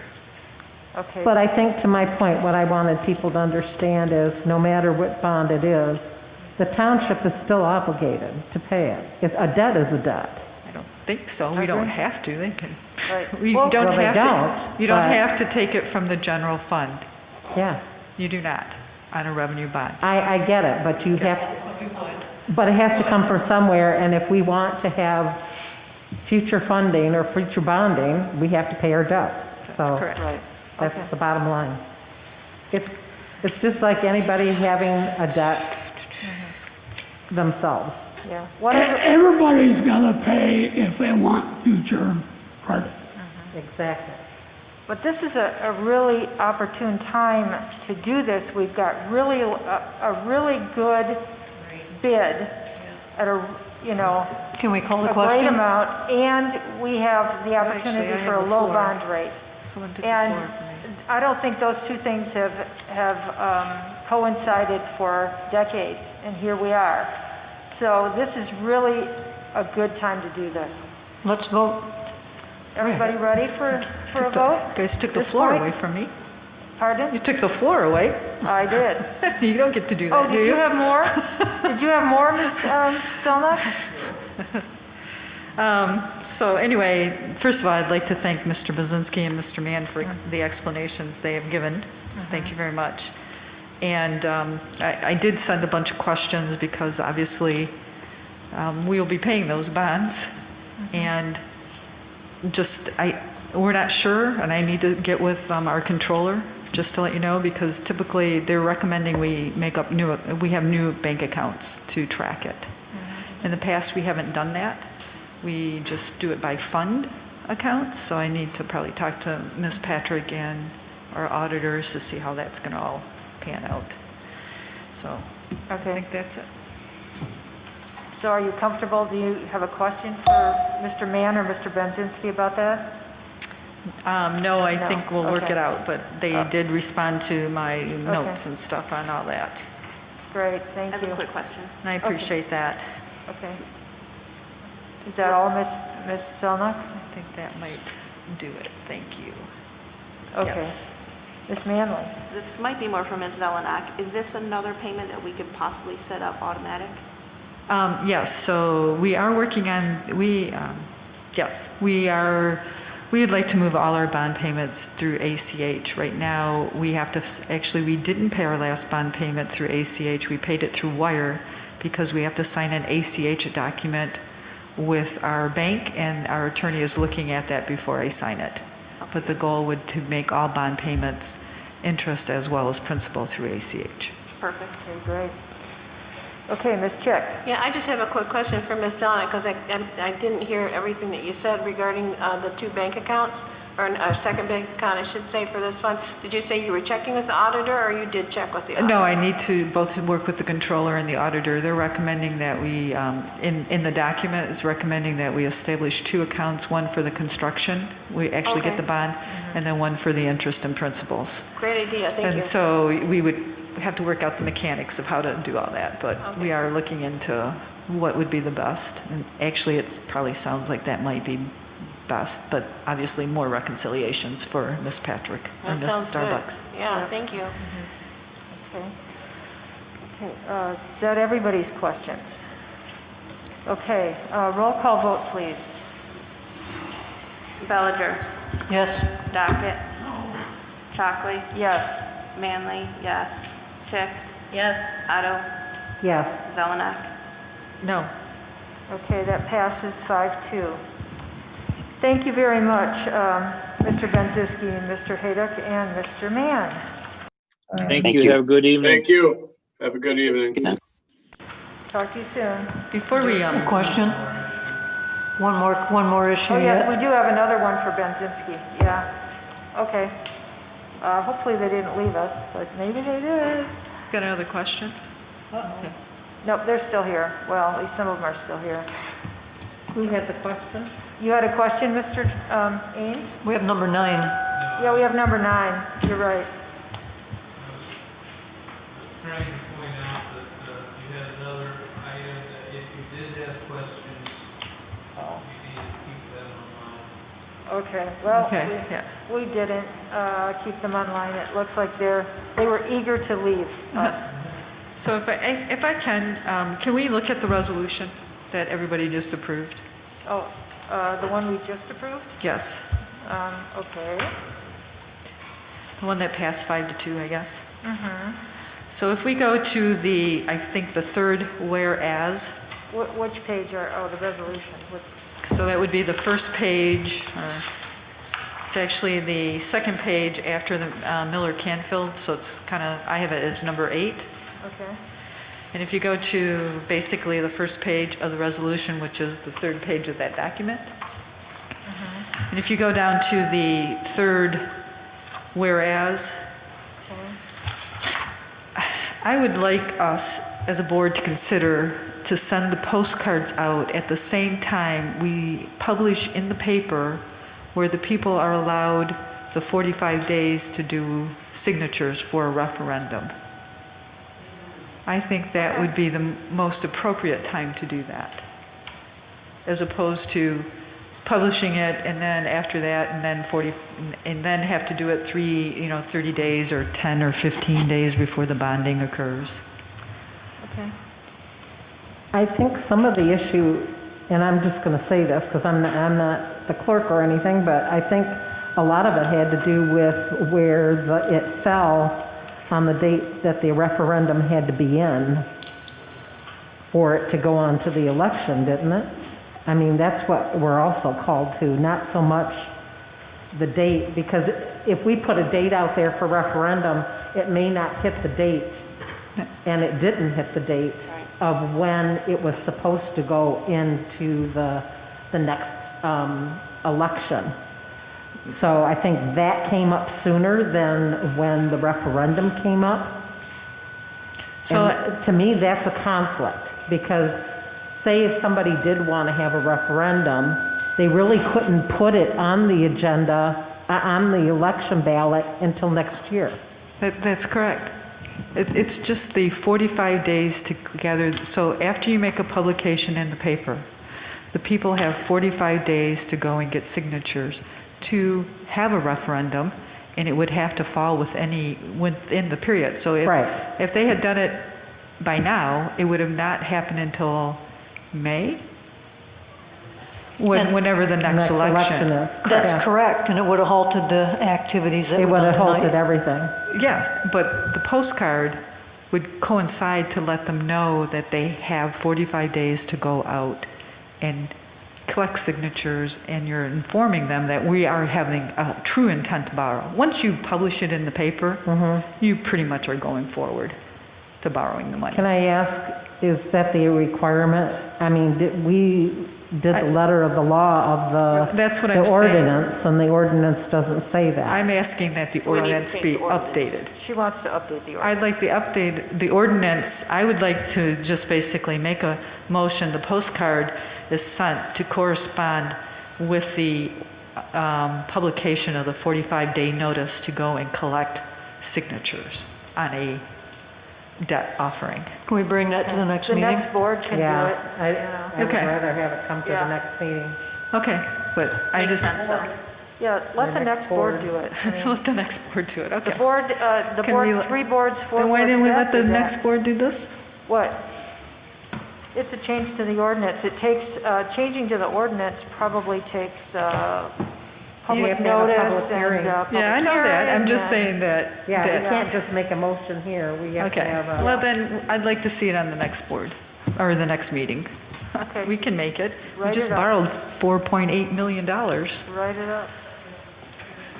Okay. Would we have to have a public hearing with that? Well, eventually. Why don't we continue with business? Can we finish our agenda? So you don't understand. You're asking for a change of the ordinance. I'm asking, do we have to Well, have I would think we public would- hearing with that change of I ordinance? would think we make a motion, right? It would go to the planning commission, the planning Oh, it commission. doesn't go to the planning commission. This is a general ordinance, and it doesn't go to the It's planning not a commission. planning commission So then we ordinance. make a public hearing, so. It'd be nice to keep this meeting a little short and stick with business. Let's It's already long. get done here. Okay, I'd like to make a motion to approve. Put it on the agenda, Ken. I'd like to make a motion to approve the acceptance of the proposal provided by Benzinski and Company to act as dissemination agent to the Township of Northfield, to update information in the official statement provided to the bond purchasers upon review and approval of the necessary contracts and associated documents by the township attorney, and further authorize and direct the township manager to sign the necessary contract on behalf of Northfield Township. Support. Motion by Chalkley, support by Bellinger. Do we have a discussion on this item? Does everybody know what this is about? Did you explain it to the public so they know what it's about? Well, there's a whole lot, I mean, there's a whole lot of information that needs to be updated every year based on our finances and our major taxpayers and, you know, the list goes on. In regards to the bond. And on, in regards to the bond, and and it has to get to the proper authorities, and it's they'll do it. a lot of work, and they'll do it. Okay. Yeah. So I don't know if, I don't know if Steve Mann I can see he's there, but if he's Right. He's really there. still there? He's still And there. I'm not sure if he can answer this.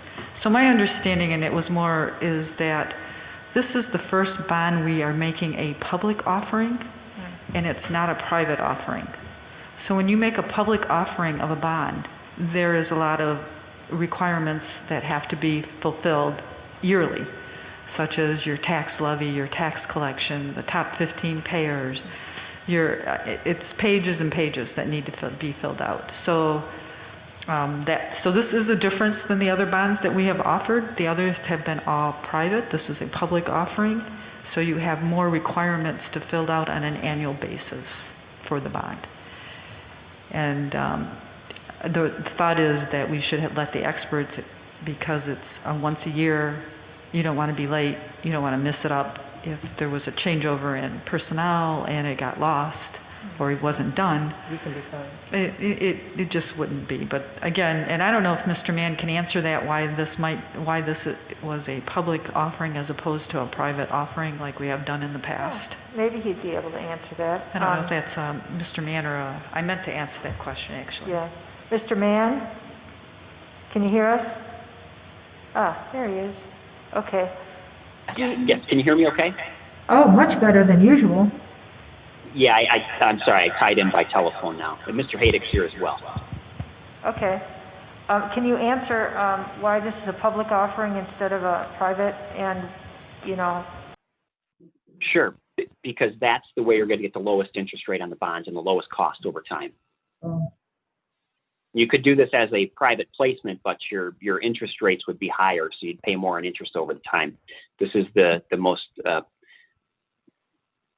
financially feasible way to sell the bonds. And at this size of a bond issue and this length, you might not, I mean, it goes back to what Steve just said about the interest rate. You're not going to find the buyers that you would at a public offering with the continuing disclosure and the official statement and the rating. So that's why we recommended to go with the public offering. So is there any threshold? Because my understanding is the last two bonds, which were 20 years ago, pretty much for the public safety building, there was one for 3.2 million and then one for 3.6 million. And again, it's my understanding they were all private offerings. So this one is going out at 3.8 million, and we're recommending a public offering. So I was just curious what's changed in the marketplace to maybe make that change. Is there anything, or is it just strictly interest? Is the question that what has changed since the last offerings, which were at, you said 2.2 million? Well, one was 3.2 million for the public safety building and one was 3.6 million. Again, that was probably in 2002.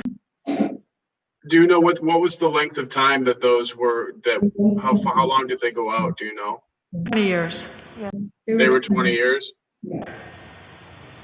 But 3.2 million 20 years ago was a lot more than 3.8 million today, probably. Correct. So I was just wondering the difference, and it was more of a, understanding on my part as well.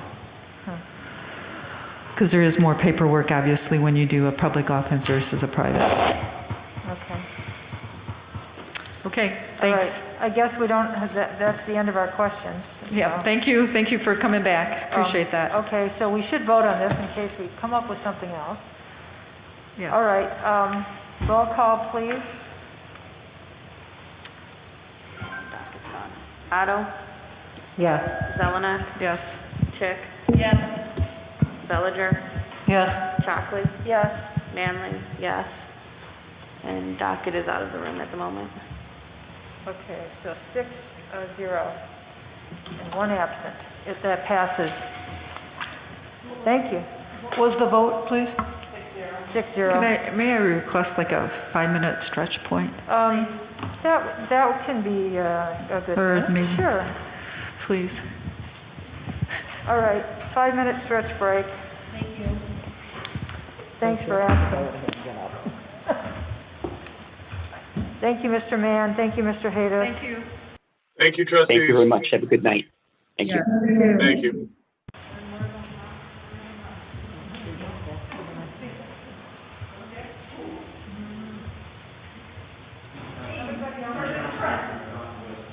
Everybody out there who's listening as attendees, I'm going to mute this for now.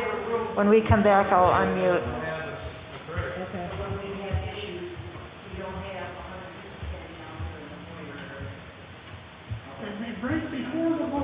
Yeah, that's okay. We'll be okay. After the vote, they braked. That's what she would do. Okay. Thank you very much. He'll just wear himself out eventually. It was Zelenak that asked for the break.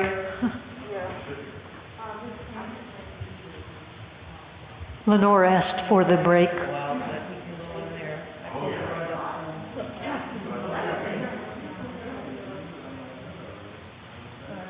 Okay, just wanted to check to make sure you're okay. Well, I was in my vote. It passed 6-0. Well, we're probably about 2/3 of the way through, and I'm hoping the rest will go fairly quickly. Okay, all right, I'll call you when I'm on my way home. All right, yep, thank you. Bye.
Why didn't you ask for a break a couple of months before? Well, because when I saw you leave, I said, hey, I gotta go. That's a good idea. But, yeah, but they voted on me while I was gone. I know. And then Then I saw you and I said, we should have a break. I should have said, as Mr. Doug was leaving, let's go. You're right. I thought you were looking out for me.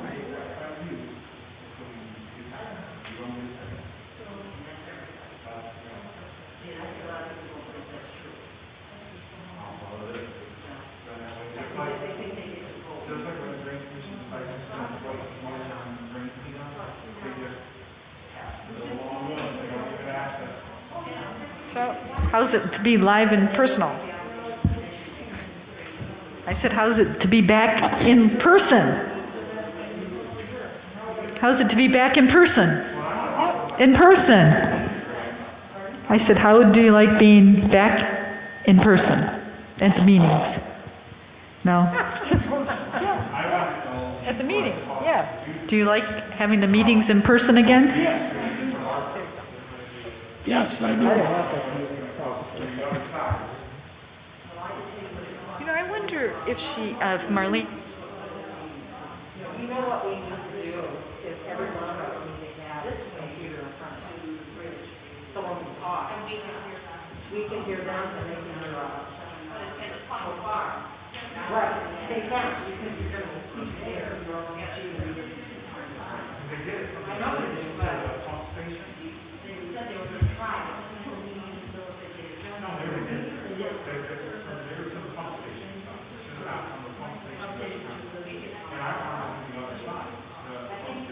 Okay.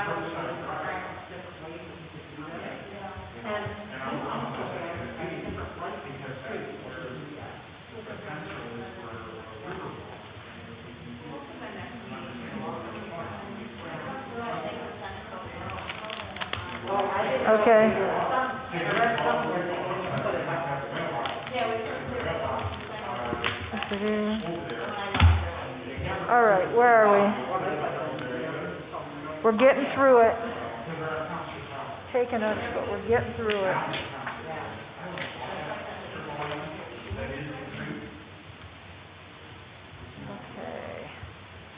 Okay, I'd like to call this meeting back to order. Everybody is back?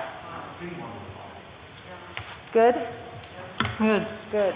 Should I make a motion to adopt Resolution 20-631, the opt-out of health insurance hard caps? Okay, yeah, let's read the heading of the resolution. That's on the next page. You want the full language on that top? Yeah, do the.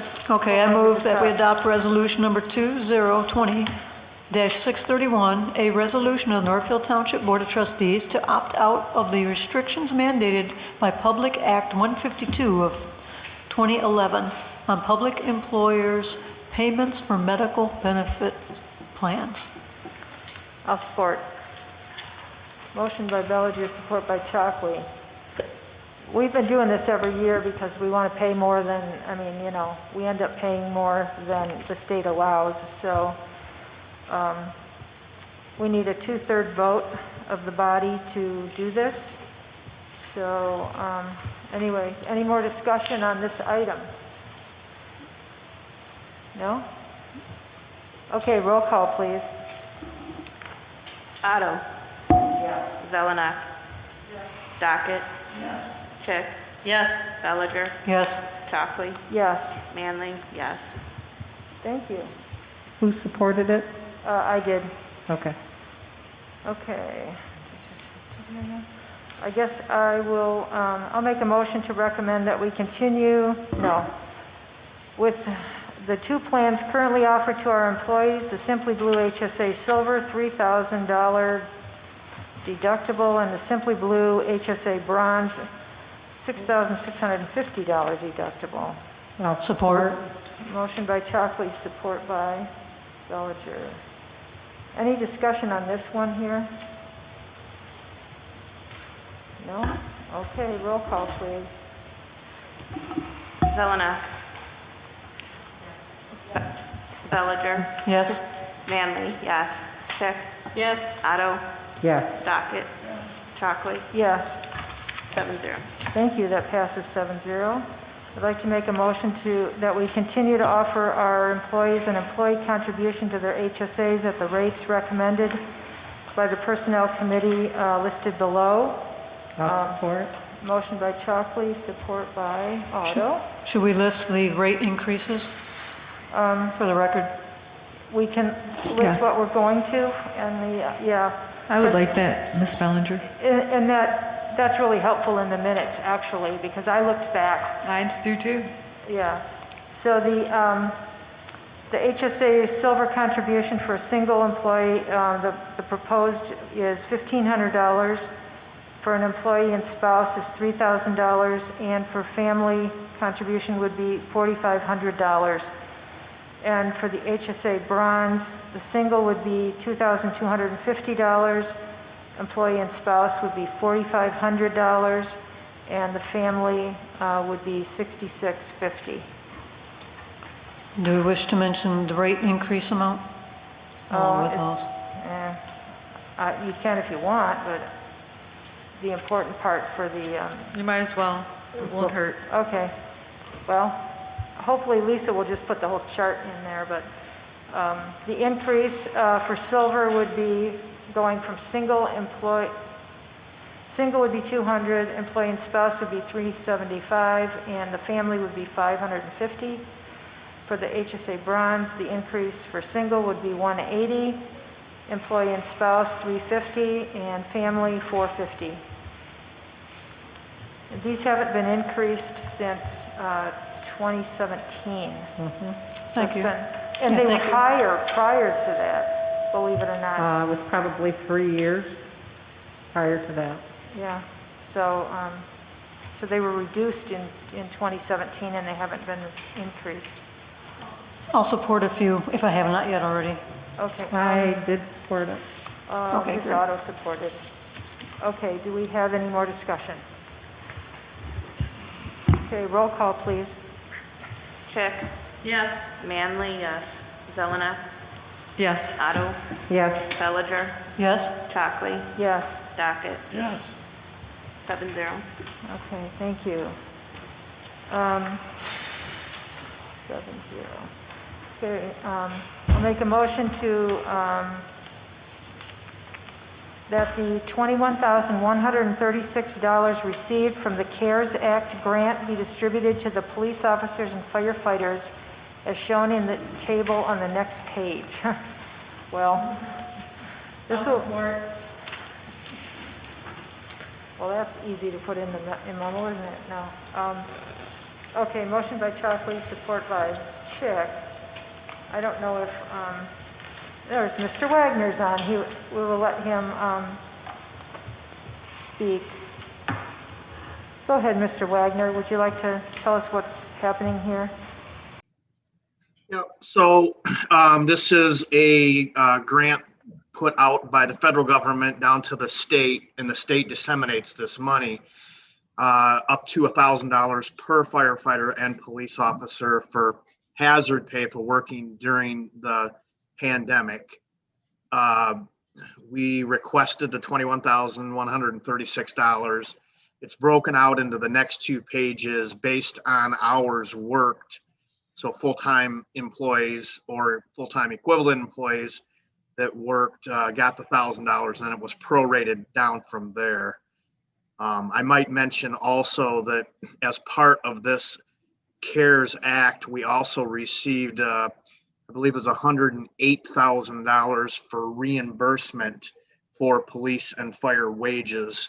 I believe that was for April and May, which was about half of what we requested, but we got the same thing everybody else got. So I don't know if there's any questions. Does anybody have any questions for Mr. Wagner about this? You said this came from the federal and then was distributed through the state and county? Through this, yeah, from the federal government down to the state. We had to request the grant through the state. Thank you, Chief. Okay. Any other questions? Okay. Roll call, please. Docket? Docket. Docket? Otto? Yes. Manley, yes. Zelenak? Yes. Bellinger? Yes. Chick? Yes. Chockley? Yes. Thank you. That passes 7-0. I'm not sure, did I hear a motion? Yes, it was before I'll let you talk. Okay, Yeah. okay. So here we've got police cars to sell, right? I'd like to make a motion to approve We do. Chief Wagner to sell the above listed police vehicles. Funds from the sold vehicles will be deposited into the appropriate fund for each vehicle. And May we the- list them quickly? Well, okay. There's a 2004 Chrysler Pacifica, which is a forfeit vehicle. 2010 Ford Crown Victoria, police vehicle. 2013 Ford Explorer, which is a police vehicle. A 2013 Ford Explorer, police vehicle. 2014 Ford Taurus, police vehicle. 2015 Ford Taurus, police vehicle, and a 2001 Ford F-150, which is a junk forfeit vehicle. So any unsold vehicles can be scrapped for metal. Support. Motion by Chockley, support by Bellinger. More discussion on this item? Mr. Docket, and go ahead.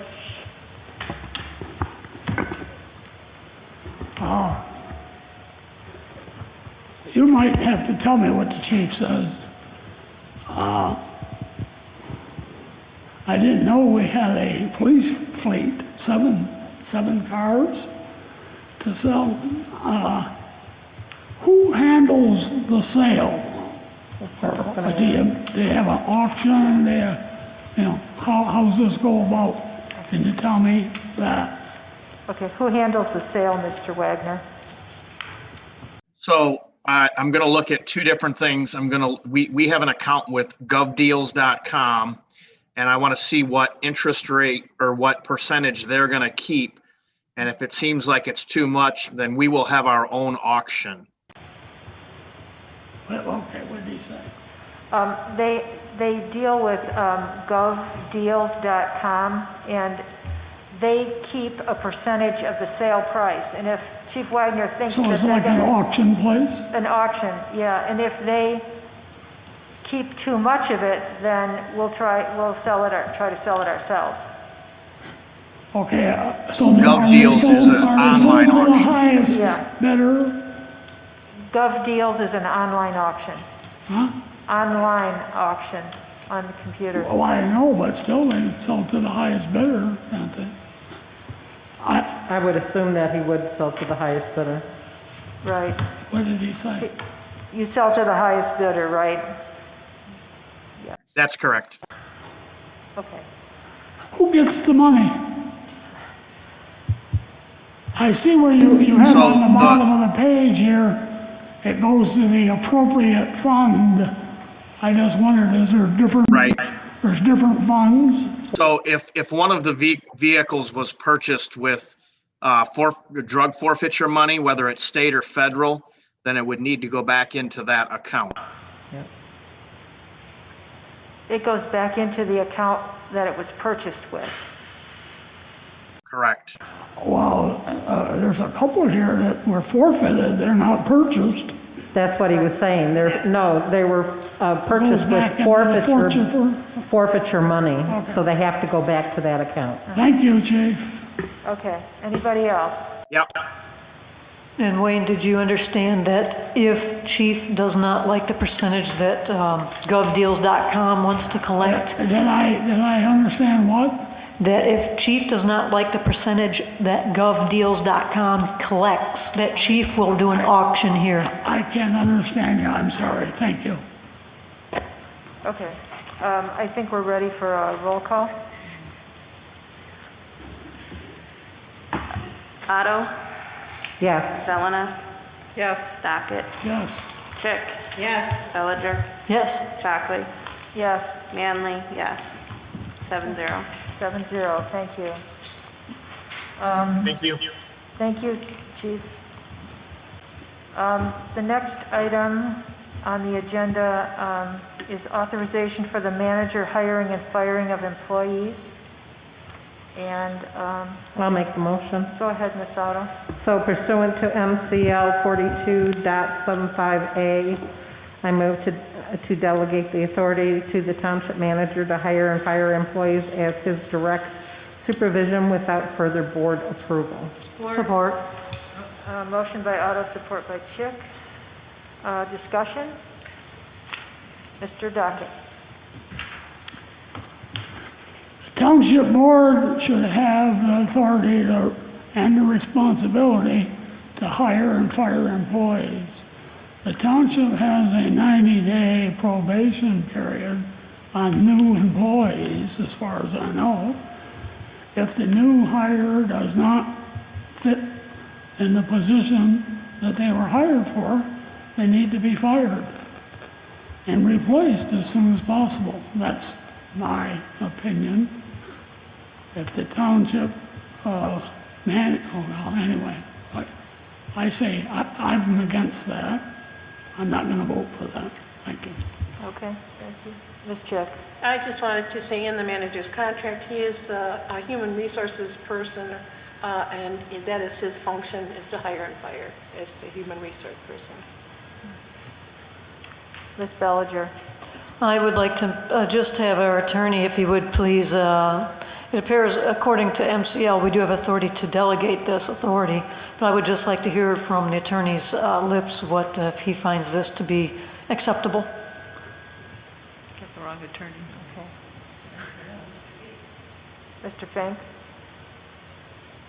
I believe it was worked with the labor attorney. Oh, well, we don't have the labor attorney He yet. probably couldn't answer that. Would Yeah, that be maybe not. right, Mr. Ains, that it was worked out through with the labor attorney? That's correct, and the reason for it is Okay. even though it talks about me doing human resources, it does not specifically look at the hiring, or mention the hiring and firing. Okay. And there are times for preservation of privacy for individuals, you prefer not to go through the formal process. Right, and the motion was made under his direct supervision. Right. That was under the his direct motion. supervision. So it's not like he is going and doing it, the police department, fire department, Right. clerk's office, treasurer's office, yeah. Correct. Okay, sorry, Mr. Fink. It was a question, a different question, so I called on you. We don't need your what did he comments say? at this point. Okay, so we have a motion and support. Roll call? I'd like to have a friendly, What do you like to? What do you need? I'd like to add something here. I think that we're all a bunch of chickens and we don't want to fire anybody. So now we're going to have the manager do it. I'm against that, I don't think that he should do this. But if he is going to do it, I would say that we need a moratorium on it. Let him, if we don't want to do it, then we should have him do it. Put a moratorium on it. He can only do it for the next 7 days. And then we just leave things the way they've always been. Because I don't think that we should let him do it full time. So that's my friendly amendment. Okay, Ms. Manley?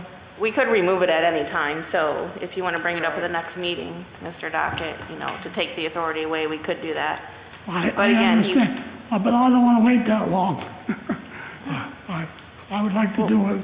Hopefully we have enough trust in him that he's not going to go hog wild, and if he can't- does, hopefully we have enough trust in him. I mean, he's running the township. Hopefully we can trust him to hire and fire the correct employees, in my opinion. Well, we've never done it before. We've done it ourselves. I don't know, have we ever, who's the last person? Okay. Well, I would just like, may I respond to this? Go ahead. I'm not chicken. I just think out of the privacy of individuals, I think this is a good motion. Therefore, I will be supporting it. Okay. We've all been fired at one time or another in our lifetime. Not publicly. Not publicly. Right. Okay. Yeah. We good? And I would like to reiterate that. I think sometimes when you are dealing with employees, sometimes you have to do it privately. It's not something that it needs to be, the community needs to know about it.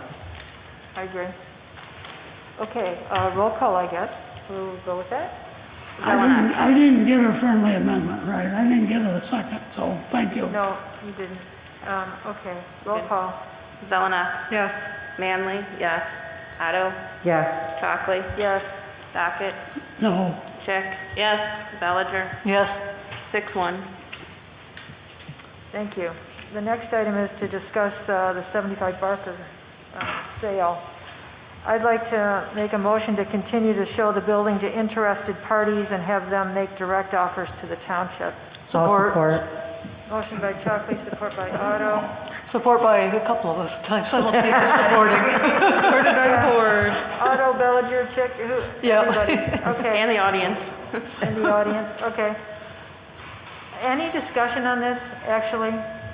So the discussion I'd have, right, we have a downtown strategic plan. We have a downtown to see. So whoever is interested in purchasing that building, I would like them to be, made aware of that and get their buy-in that they would abide by that or something, so. Okay. Be aware of what? We have a downtown strategic plan, so the 75 Barker is in that plan, and whoever purchases it, they should be aware and commit to abiding by that plan. Okay. Ms. Chick? So that's a good point. And actually, I'm thinking that because we're going with the same listing, or realtor, I assume, correct? not We're yet. not going through Realtor at all. No Realtor. Then I think we need to make it very clear to people that are presenting offers exactly what I can't say what we're asking of them, but letting them know, part of that parking lot is going to remain public, period. Because if they come in and they want to offer to buy the whole thing, it's a waste of our time to even consider an offer when we know that we're not going to do that. The compliance with the master plan regarding the downtown strategic action plan. That information has to be out there so we're not getting offers that we're not going to look at. So, Right, and, well, okay, I'll let Ms. Bellinger speak. Yes. Regarding the public parking, I want to make sure that if we are going to have this for sale, that the potential purchasers realize that 50% of the parking, what the township wishes to have 50% remain public parking. I think that needs to be in some documentation. Well, we have a development agreement that we spent a lot of attorney time and money on. And we can duplicate it. And, Yeah. you know, so now it's all ready to go. Right. Okay, well, maybe that would be what we present. Just, Yeah. just get the ball rolling. Go ahead. so what are we going to do about the cleanup? Cleanup. Are we going to take that on, or is that going to be on the next person? Actually, I have a conference call tomorrow with the Brownfield Redevelopment Authority to discuss the Phase 2. So I think Steve's on that call too, and Mariah Fink is on that. So we'll talk about it. The cleanup shouldn't be very expensive. It was $8,000 is what we got from the It was bid. something like $9 from the Okay. company from Illinois. Now, if it was a local company, probably wouldn't even be anywhere close to that. So anyway, it shouldn't be a lot of money to get that done. But anyway, talking to Brownfield tomorrow. Okay. Any more discussion? I just want to mention that I think Mr. Munger made a valiant effort to be able to purchase this. He did, but it's challenging, you know, with the economy and the COVID, and there was a lot of reasons that it fell through. But I wish him the best, and perhaps it just wasn't to be for the township to have him own it. And so I'm looking forward to something as good or better. Okay, Mr. Dockett? There's only 5 bullet points here. Now, every time we've ever talked about this, I've said that if I had my way, I'd tear it down and have the whole thing a parking lot. So when these bullet points, why don't that ever get on the bullet point? I'm on this board, and that's what I've said since day one. It needs to be torn down, and the whole thing needs to be a downtown parking lot, in my opinion. I think a large parking lot downtown would help increase the businesses downtown, because people would come knowing they had a place to park. You know, and I believe somebody may open a restaurant or someplace like that to get the people to come. They can't come downtown. All we talk about is building a downtown, getting people downtown. But how are they going to get downtown if there's no place to park? So I believe the whole thing should be kept for a parking lot. It was, we sold it for $150,000 12 years ago to All-Star Alarm. Just think what they would have had there today if that would have stayed that sold. They would have had a beautiful place there. And that would have been the end of it. No, we've messed around. We spent $100,000. We probably spent a lot more than that since then. And now we end up, and then Munger just, you will have a black eye for the deal you got with Munger. Munger was not going to buy the place since day one, in my opinion. So anyway, I think it should be left for a parking lot. And when you have the bullet points, put on there that, because that's the one I want. Thank you. Thank you. The next owner could tear it down, and That'd be their. Excuse me? The next owner could tear it down. We have a really good strategic plan for the downtown area. And Well, but it for could be bordered- 50,000, we could have it tore down. Well, so could a buyer, and we wouldn't pay the 50,000, so. Excuse me? The buyer could tear it down and we wouldn't. So let's not argue about this, but we have a motion by Chalkley, support by Otto. And are we ready for roll call? Roll call, please. Chalkley. Yes. Chick. Yes. Bellinger. Who, me? Belger, yes. Sound like you said Zelener. Sorry. That's what I thought you said. Zelenak was what next, so probably. That was, I thought, oh, I wasn't sure who it was. All right, Zelenak. Yes. Manley, yes. Otto. Yes. Docket. No. 6-1. Thank you, that passes 6-1. Okay, here we are back to the controversial Wildwood Lake subdivision drain. This is going to come back. If we don't do it tonight, it just puts off the drain work that needs to be done. It'll be back on the next agenda or the one following that. It's just going to happen at some point. And, you know, I don't know why we want to risk At least we'll know people's something. flooding At least we'll know about issues. it. So part of this is, I don't even know what the total amount is. What do you need to know here? What is the total amount? Because it's not $5,000. No. If you look at on the second page, you can see what it's going to cost. The township portion will be $4,600. Because it's 35% of the $13,055. That's why I couldn't figure out Yeah. which cost is it that they're, because they did estimate at $11,285. Right. And then it comes in. Well, that's because and- they've already spent $1,777 on it. Okay. So there's a law that says if it's going to be more than $5,000, they need to come to the township for approval, which is what they're doing. And then it gets broken up based on, you know, the property owners that benefit from the drain, and that's 41.503%. I don't know how they figure that out. It's probably based on acreage or something. The township gets 35, and we did this for the Lincoln drain. We've done this for multiple drains, and we end up paying 35%. And the road commission actually is involved here too, so they're going to end up having to pay some.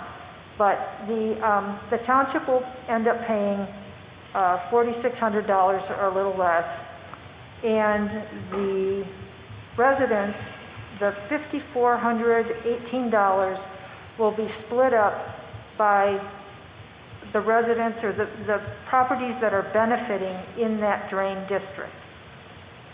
Just like when they do work on Horseshoe Lake Drain, they split it up and I pay some of it, you know, and I'm just not even nearby. It's just, that's the way the drains work. So I think the question with some of the residents is what's causing this all of a sudden? Is it high water flows? Is it, now they're talking about the sidewalk and the ditch being gone, is it that? I mean, I think that's what they want to know. If they're going to pay for something, why are they paying? Well, you know, stuff goes bad over time. I mean, just like the culvert caving in under Barker Road. Barker Road's getting fixed next year, and I'm sure that's when they'll fix that culvert.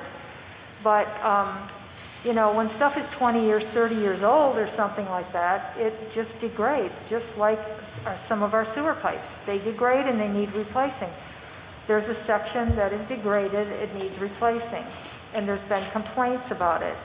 So, you know, we can let it go longer. I mean, it's not in my backyard, but it's in some of our residents' backyard. And yeah, if we can do something to get it taken care of sooner than later, you know, I don't see why we wouldn't do it. And the map, so there was a complaint about the map. And it's just those little arrows show where the water flows. And, you know, a lot of it is just not understanding. So sometimes our residents will get our packet materials, and us too, and we don't understand what we're looking at. But you see where the arrows go, and that's where the water flows, the direction of the water flow. And they flow to catch basins. And so you see that yellow section that needs replacing. And he does mention that a catch basin needs to be corrected. So, I don't know. They're the experts. I'm not going to tell them how to do their job. They're trying to help. I'm not voting no.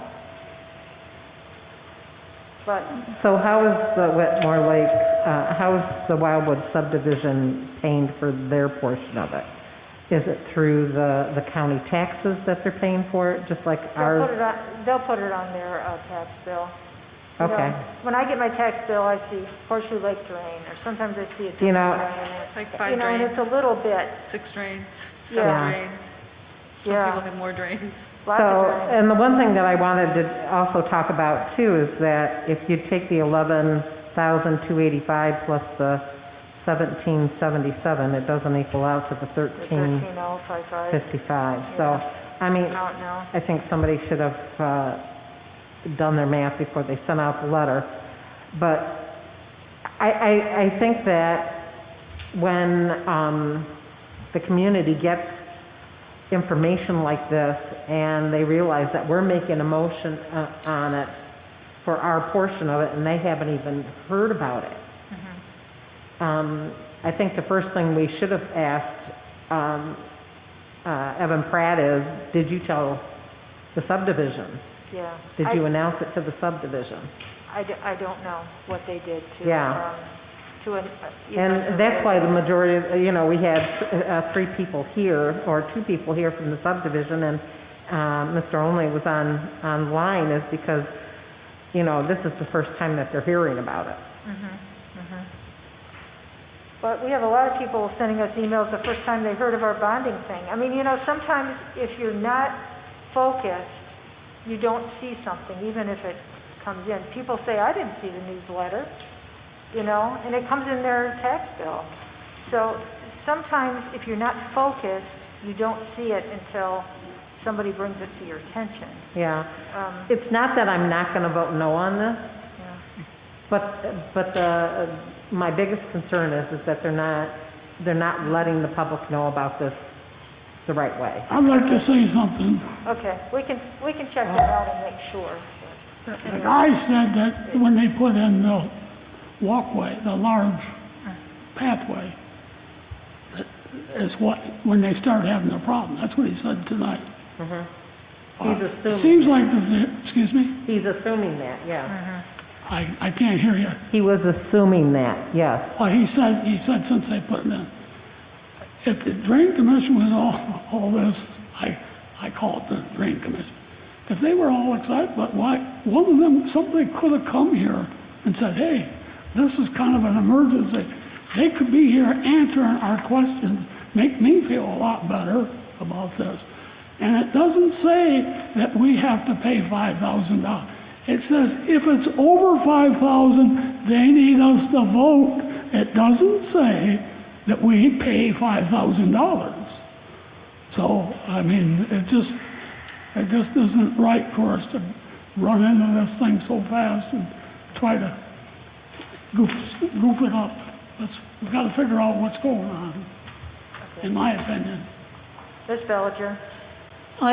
You know, obviously we were on that play path quite a bit lately. Is this the area where I had spotted it a couple times, and I had made mention to Dan Willis in the past, that there was on the side of the sidewalk closest to the road, there developed like a hole, like water had been going into the ground there, like there was a hole about a foot deep right in the grass. And I wonder if that is the same area that this is. I didn't. So where it's at, Tawn, is where you go straight, you go from one road on Timbercrest right into Northfield Estates. So it goes right across the street. So is this, I'm looking at the map here, it goes underneath, it looks like the pipe to be replaced goes between the houses and Wildwood Lake subdivision in there, in there, where the utilities are and so forth, the easement, then angles underneath the sidewalk going towards Barker Road, and then goes down paralleling in between the sidewalk and Barker Road. It appears all this is on the south side, south of Barker Road, if I'm looking at the map properly, because these are houses, these are not the mobile home park.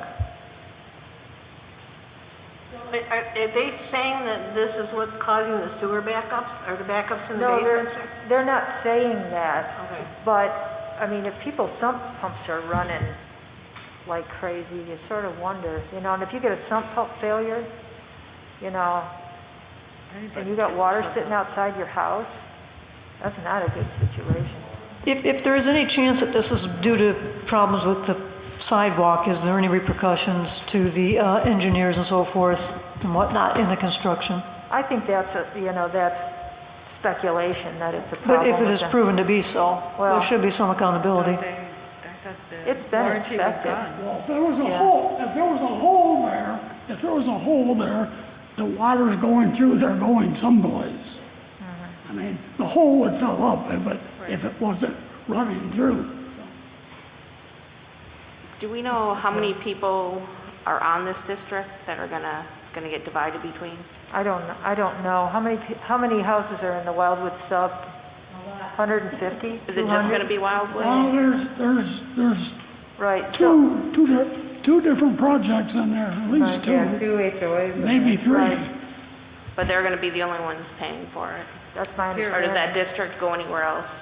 Right. Actually, Mr. There's a Finke's district showing set it. up, when you have a drain district, they draw the lines around everybody, and that district has to pay. Right. Just like the supervisor said, I got a letter, so did she.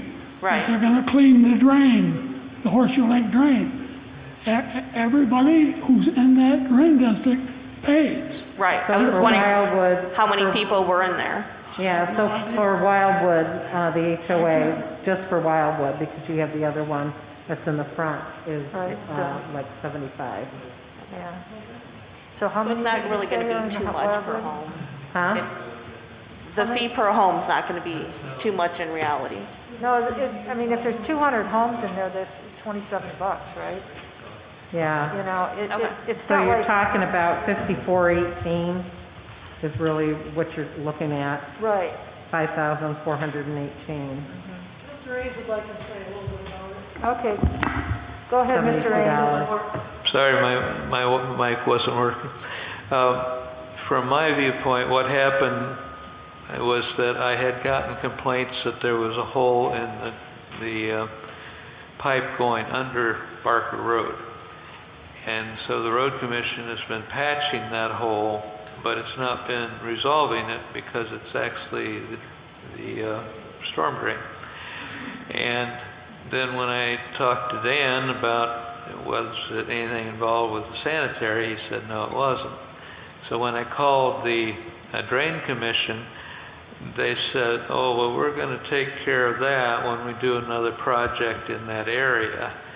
And that's where I left it. And I didn't know anything about this till now, but that's what was coming up. We were responding to citizen complaints and then the observation that it was causing problems with the sidewalk. How long ago was that? A week ago, a month ago, 6 months ago?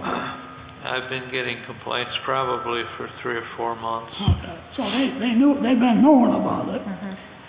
On Barker Road, and the gentleman I spoke to at the Water Resources Commissioner says that he's hoping that the road commission will come out and fix that culvert under Barker If we're Road. gonna vote on it, let's vote on it. If we're But they not, won't let's do move it. on.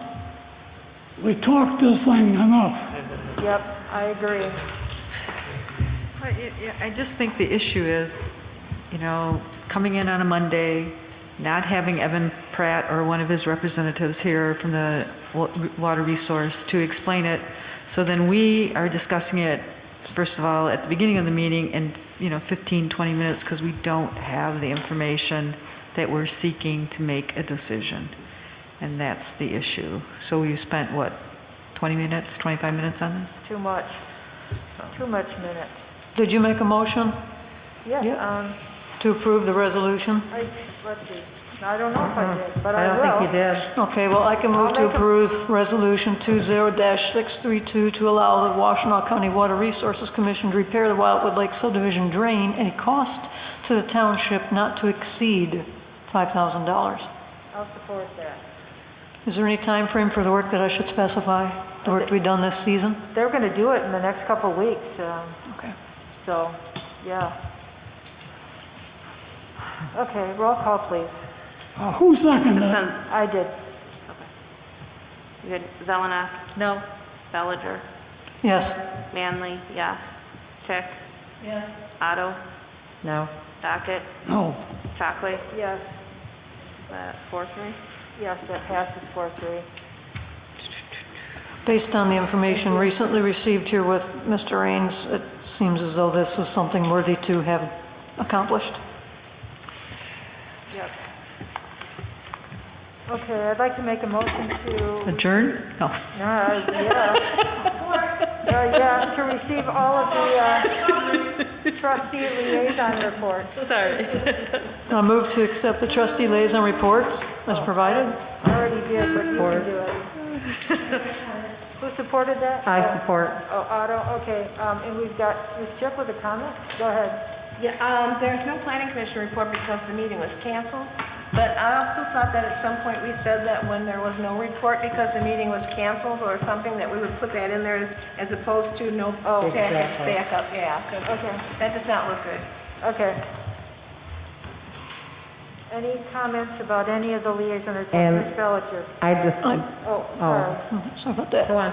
I want to mention that Parks and Rec, a few of us gathered yesterday and put together the shed, and it's now up at the community center. The community garden. And our next meeting is this Thursday, and I do need to ask, I assume that will be a real meeting, perhaps here, I don't know. But anyway, we're scheduled for one Thursday unless something changes at 7 o'clock somewhere. Thank you. Okay, thank you. Ms. Otto had her hand up. So for the ZBA minutes, I just want to make sure that people understand that the minutes have not been approved. There are some errors in the minutes, but the motions in the minutes are accurate. Okay. Thank you, Ms. Manley. Yep, and I just did give everybody the clerk's report today because the information would have been so different from a week ago. Just to update, we've had, as of today, 2,943 ballots issued. We've got 1,115 ballots returned, and we are all good with poll workers for now. So that's the latest update as of today. Are we doing early counting of those mail? No. No, not going to. It's for communities, I want to say it's 25,000 or more, and you don't count them, you can just open the envelopes. Okay, thank you. Okay, thank you. Can't count them, but just open the envelopes. Ooh, scary. Okay. Okay, thank you. Any other comments from the trustee liaison reports? Nope, okay. I don't have any announcements. Does anybody else have an announcement? Oh, I do have an announcement. They're going to start working on Thursday on the parking lot at the community center. Yeah, you saw trucks. Yeah, I don't know what that, tomorrow, yeah, we're having a meeting, and then Thursday, they're starting. Okay. So, that's good. Actually, it started today, evidently. Cool. When I stopped to see Tammy, she said they had started today. They were digging on the north side there. Cool. They had the equipment there. Okay, so we're supposed to have a pre-meeting before they start breaking ground, but that's tomorrow. So, 3 o'clock. Okay, any other announcements? Ms. Otto? I don't have an announcement, but I have a couple of questions. When are we bringing budget items back up on the agenda? Oh, for The raises and... Yes, that's on the next agenda, raises. Okay. And we need to do budget amendments. There's a whole list. Okay. So be prepared. It's another one of those. Because I am going to make some motions for the budget amendments. Okay. We didn't vote on the reports yet. To reinstate some things that we left out. Okay, so let me know. Okay. Because by Tuesday, it's nice to have at least a draft of what's going to be happening.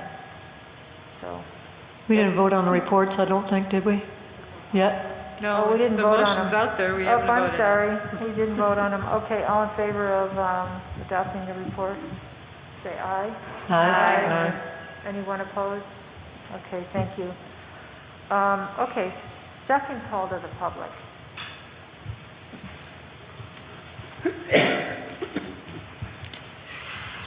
Gotta get the mic back. Oh, yes, I'm sorry. Here, I'll turn it on for you. That might make it easier. Ken Dignan, 9210 Hillcrest. Couple of things. Thanks for clarifying a lot of those issues with the bond council. That was very helpful. Second, please make sure the blighted sign that is from the old Darling Curtis Real Estate building is gone when you're done with that parking lot. It's about time we started taking care of blighted signs in this community as you drive through, and honestly, it's pretty discouraging if anybody comes through, because none of those businesses are around anymore. From the bike shop to, well, Pizza House, as we all know, hasn't been here in decades. But no, you're absolutely right. Outside of that, thank you for your guys' time this evening, and hopefully the folks at Zoom had at least a reasonable meeting. I know it was kind of challenging with technology, but we're all trying to work through it. Thank you. Yep, thank you. Anybody else?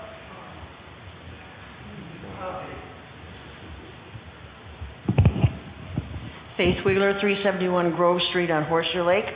I've got three quick things. This thing with the drain. The Drain Commission had a problem at Nixon Road, okay, which ends up in our lake. They did not detect it until they started to try to solve that flooding, which when they took this one pond out, they had great flooding. When they started to redo the road, they found out that there was an extension of tile. I don't want to tell you, maybe it was back in the 1800s, but could have been, that had gotten crushed and broken. And the water was not running properly to the creek, and this was what's causing backup to the water there. So there could be the same possibility here. I don't think that, you know, the tile would be that old, but with all the construction that went on between the trailer park and the new subdivision and the school, with big trucks and things like that, there is a possibility that some of those tile could have got crushed and broken. That's why water's running into the hole and going toward the subdivision, because there's nothing containing it.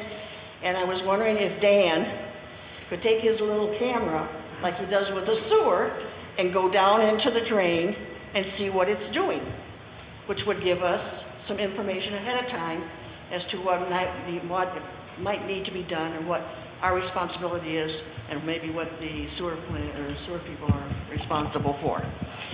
The second thing is the old fire hall. I'm wondering why we can't think about having a youth center again. The upstairs being a youth center, the downstairs possibly being our medical clinic. Okay, Marta has been working with, and I know this gentleman here has been working with at times, trying to find a solution where in town we could have a medical center. If we could get Washtenaw County and our people and somebody to manage, is there not a way that we could address using that building for a medical downstairs and for a youth center upstairs, and try and bring in from Washtenaw County help in management and ideas of what we could have here that we could afford and maybe get a little help for or grants for. That's my number two. Number three is for this young lady here. I want to say thank you for yourself. I'm giving the credit to you yourself, because I'm assuming the board was not involved in making a list of things for the park. But my question to you is, does the quantity of the things we want govern the size of the park, or does the size of the park govern what we can put in it? Actually, what they say is it's the population uses the park, so. No answer questions. How do we determine that? When it's 9,000 people, because that is our people in. I'll explain when it's my turn. Yep. Okay. Afterward. Thank you. That's 3 minutes. But that's what I'd like to know. And then I'd like to know the committee that you would get together to make the decisions on what from the population, what we would like to have in the park. Do we want a band shell? Do we want a pavilion? Do we want a playground? Do we want picnic tables? Do we want barbecue? Blah, blah, blah. And then let us know before you make a decision. Thank you, Ms. Wheeler. And is there any possibility above 6 acres? Thank you, Ms. Wheeler. Because I think we're going to need it. Okay. And now we have some members of the public out here in Zoom land. Yes, Mr. Olney. Go ahead, Mr. Olney. We'll try this again, even though people on the live stream can barely hear anything.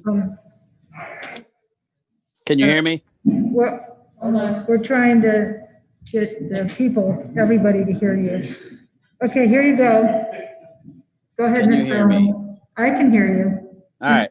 Adam Only 9315 Lakewood Court, still in the Wildwood Lake subdivision. So the picture that the county provided you or whoever for that little 5-page addendum is outdated. It doesn't even have the non-motorized path in that picture. And Marlene, you saying people need to focus on things to find them out. This was put out yesterday. How much more focus do I need? Like, no one on the board even knew besides you. So don't put it on the residents that they need to focus. This was added on Monday. If you look at Google Maps Street View, you can see what was there before the sidewalk. There was a ditch and the water ran through it and it flowed just fine. Now that is a flat area and things are flooding. That's odd. My sub pump isn't running all the time. Quit making assumptions about houses you haven't been in. It's frustrating. I don't know if Lenore was hinting at this in her open bills and employees, but all through the employees manual that you guys voted on as employees, it mentions masks over and over and over again for guests, for employees, all of that. And you have an employee sitting at the meeting all night, completely disregarding that she voted on. It's disrespectful to everyone on the board. It's disrespectful to the community. We currently have our schools shut down right now. You show no respect for anyone in this community sitting there with a mask off because you're trying to prove a point that you don't have to wear it. It's insane. You will not be missed on this board, Ton. Good night. Thank you. Okay, Miss Brenda Warburton, or is this, Miss Warburton? Go ahead. Can you hear me? Yes. Great. Brenda Warburton, 450 West Joy Road. I just wanted to let you guys know that the meeting was very, very hard to follow and to hear. I probably could hear I'm not hearing impaired. I could only probably make out 50% of what was going on. So you guys really need to step it up for the next meeting and figure out what's going on, because we're out here. We want to participate. We can't be there all in that room. So please make an effort and do something better. Have a good night. Thank you. Okay, Mr. Warburton. Go ahead, Mr. Warburton. Good evening. To try and put a friendlier spin on this, unlike my earlier comments, the only part of this meeting that was effective as a Zoom meeting were your participants from home. The bond attorneys looked at each other like, what are you saying? Mr. Rubel, I could barely understand most of what was going on. Some of you sound like Volkswagens being dragged down the street on their roof. The Zoom part of the meeting was completely ineffectual.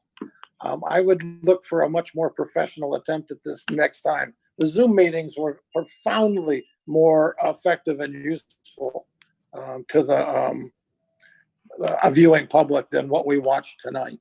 Thank you. Anyone else out there? Anyone else with their hand up out there in Zoom land? I see. Oh. No, I see. Oh, Marlene, Mr. Wagner.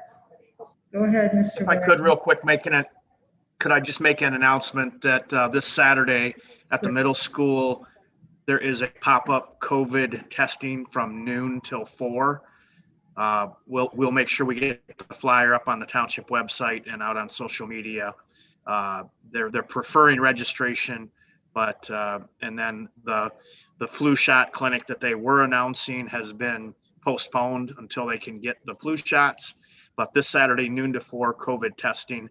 You don't need symptoms, and you can just show up, but they prefer you make a registration.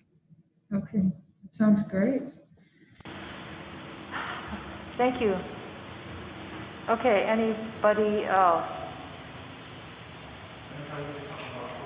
Yeah, since you only used a minute of your time, so go ahead. I just wanted to give you guys an update. So you may have heard that there were 2 COVID cases at the Whitmore Lake Public Schools last week. So there was an elementary case and one at the secondary school. We worked very closely with Washtenaw County Health and identified through a variety of sources the kids that were within the close proximity that is used.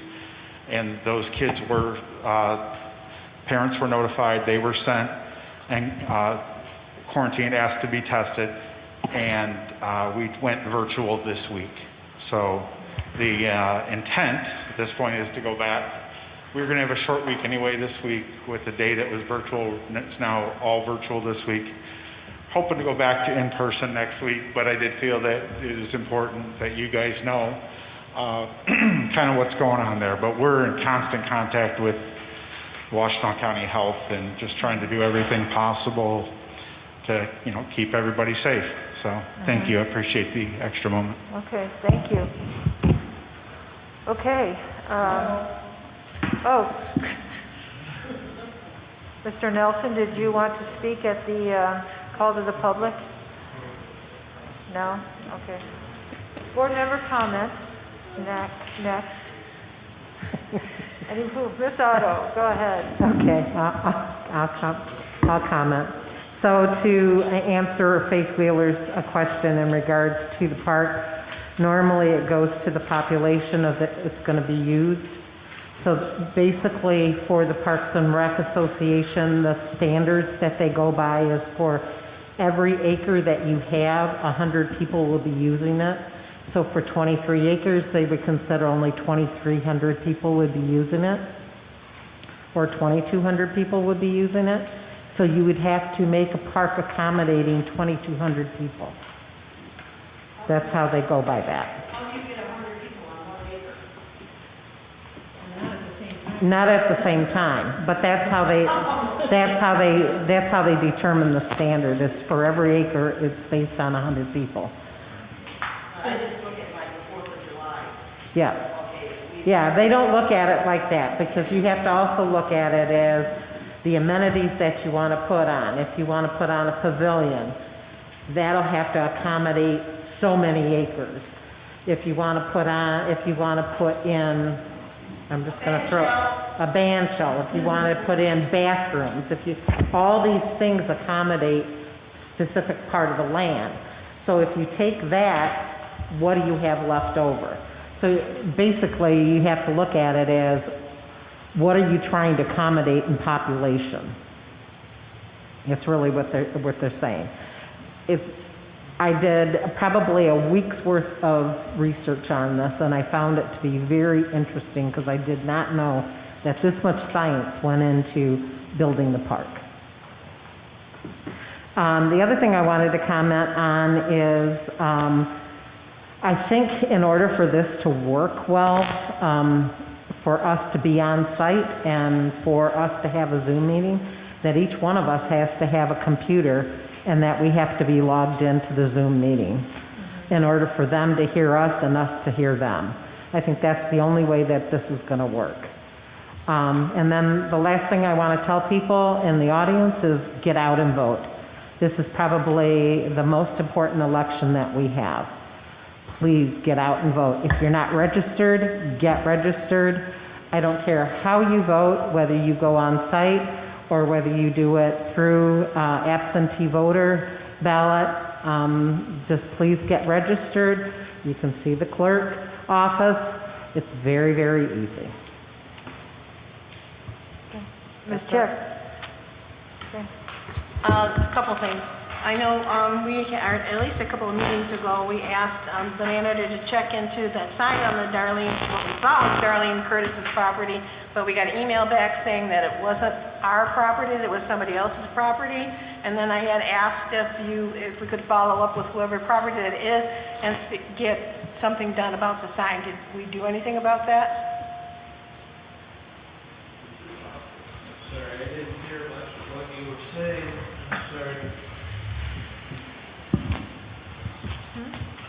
Could you repeat that, because I wasn't hearing much of what... So at least a couple of meetings ago, I had asked that you check on the sign on the Darlene Curtis property that's deteriorated and looks very bad.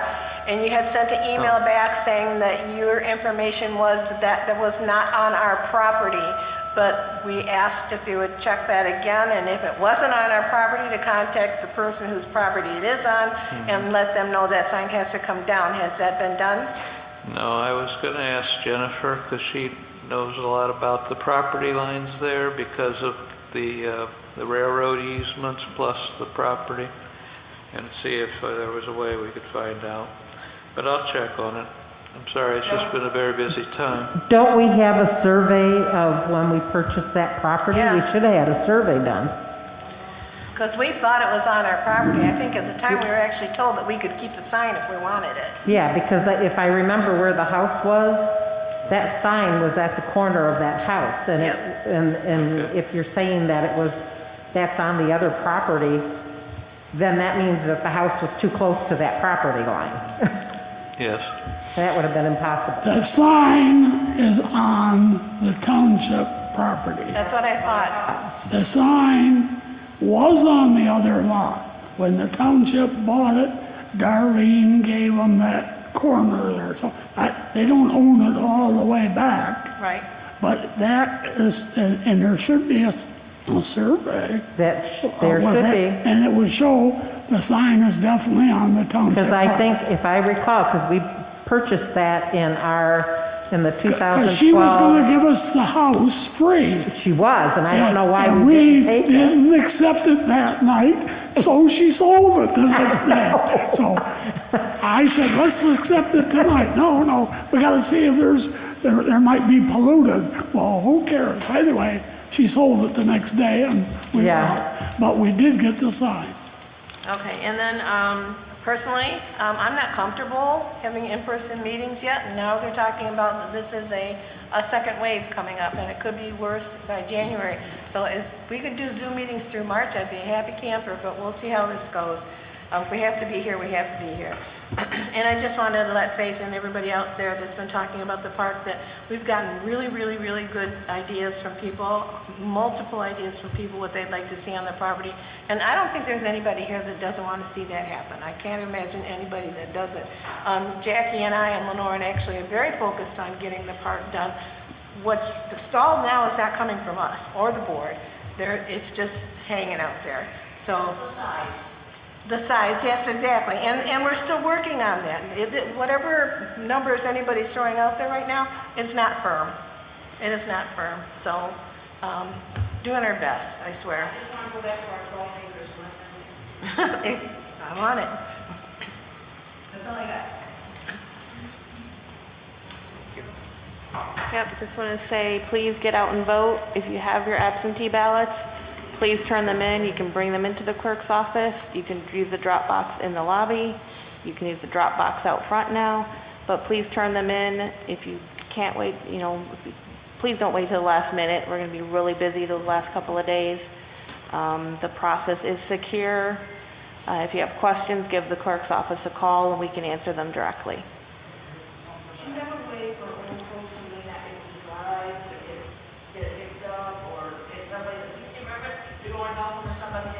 I can come get it.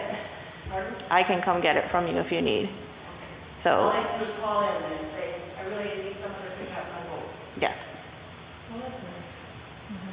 Good. Ms. Stelnuck? So when will the impact of the basin be seen on the sewer rates? When we change them. And when's the plan to do that, since that you voted for a bond for a $4.8 million? The SAW grant presentation will be at our next meeting, and Brian will be providing some information on a rate study. That's my understanding. Is that correct, Mr. Ames? Yes, the rate study was part of the SAW grant all the way along. But what they're looking at is the basin, as well as whatever initial work needs to be done at the plant or in the sewer system or whatever, as ongoing maintenance and preservation. So when I asked Brian about the rates for just the tank, he didn't have it broke off as two separate things. He had the study was all set to go with presenting the combination of those two. So he didn't have time. He said he couldn't possibly get it by today, but I'll try to get him to get a breakdown of what's for which purpose. Okay, thanks. And then, as people know, I think the sewer needs to stand on its own. There will become a time when we're going to need a new sewer plant. And I do not think the people that don't use the service should have to back and co-sign for the amenities if they're not using them. And I think it's a bad practice and policy to start to fund things through the general fund when it's not used by everybody within the community. So that's how I feel, and I think the sewer needs to stand on its own, pretty much. It does, it's an enterprise fund, it pretty much does, and I think it just, that's part of being and having a sewer. If you look at bond offerings by municipalities, I think 76% of the bonds are revenue bonds. I do believe around 29% are general bonds, and then 4% are other bonds, typically. Revenue bonds are, you get the revenue to pay the bond. That's the whole purpose of them. So thank you for the update on when the rates will be available for the people. And I was curious, how did you come up between $5 and $10? What was the calculation? It was a question that I sent. I know, but to because the amount had dropped that we needed to borrow, and the interest rate had dropped. I know. So I had $4.8 million. There's these elaborate spreadsheets that you've seen that they use, and Tetra Tech will provide something like that at the next meeting. That's where it came from. So. All right. So 5 to 10, that's... 5 to 10 is what Mr. Rubel said. So we'll see at our next meeting. Is it 5 or 10? Okay. Ms. Bellinger? Yeah, thank you for a productive meeting. It was good to get some business of the township taken care of. I do believe the infrastructure for the basin was something that we did need to do. This is why, of course, I supported it. It's sad that Rob Munger has moved away from our community at this point. Hopefully, he may entertain something in the community in the future. Thanks again for all those that participated. I do wish it was easier, that's for sure. I wish everybody a blessed week. Good night. Thank you. Mr. Dockett? I agree. If we would have done it right and we would have had the money, we could have saved $1 million if we had the money and over the years put into a fund to do what we're going to do over the sewer plant. That's big dollars. So we need to look forward and do that. The sign, I won't be here. Do not spend much money on the sign. You need to have it. You need to go with an electric sign where you can. There's going to be a lot of things happening possibly at the center, and it's too difficult to go out and try to get somebody to put letters up high like that. It's almost impossible to do. The weather, you need an electronic sign. It's going to cost some money, but it's well worth it for all the functions that's going to happen. They sit inside and they type what they want on that sign up there.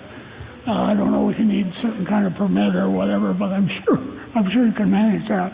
But I won't be here, but don't waste your money on the sign. I mean, you got the superstructure. That's a very expensive part. So you got a lovely sign, but you just need to have some work done on it. Okay.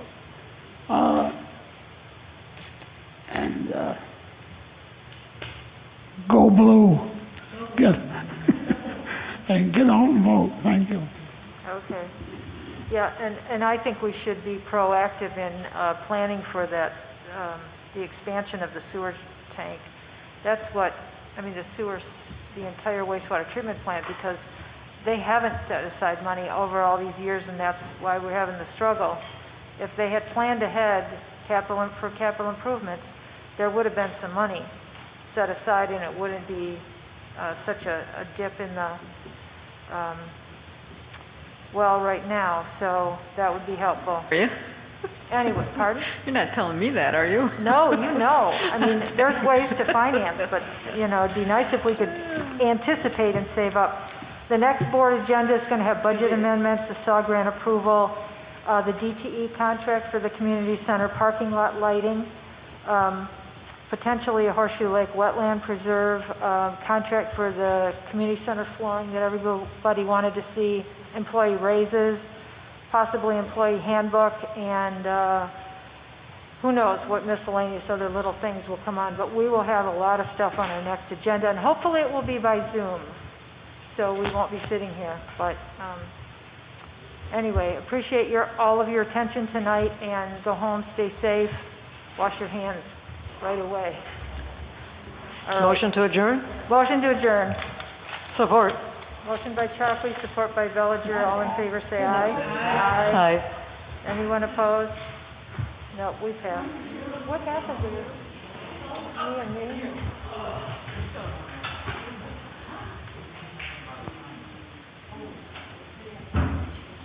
Didn't forget.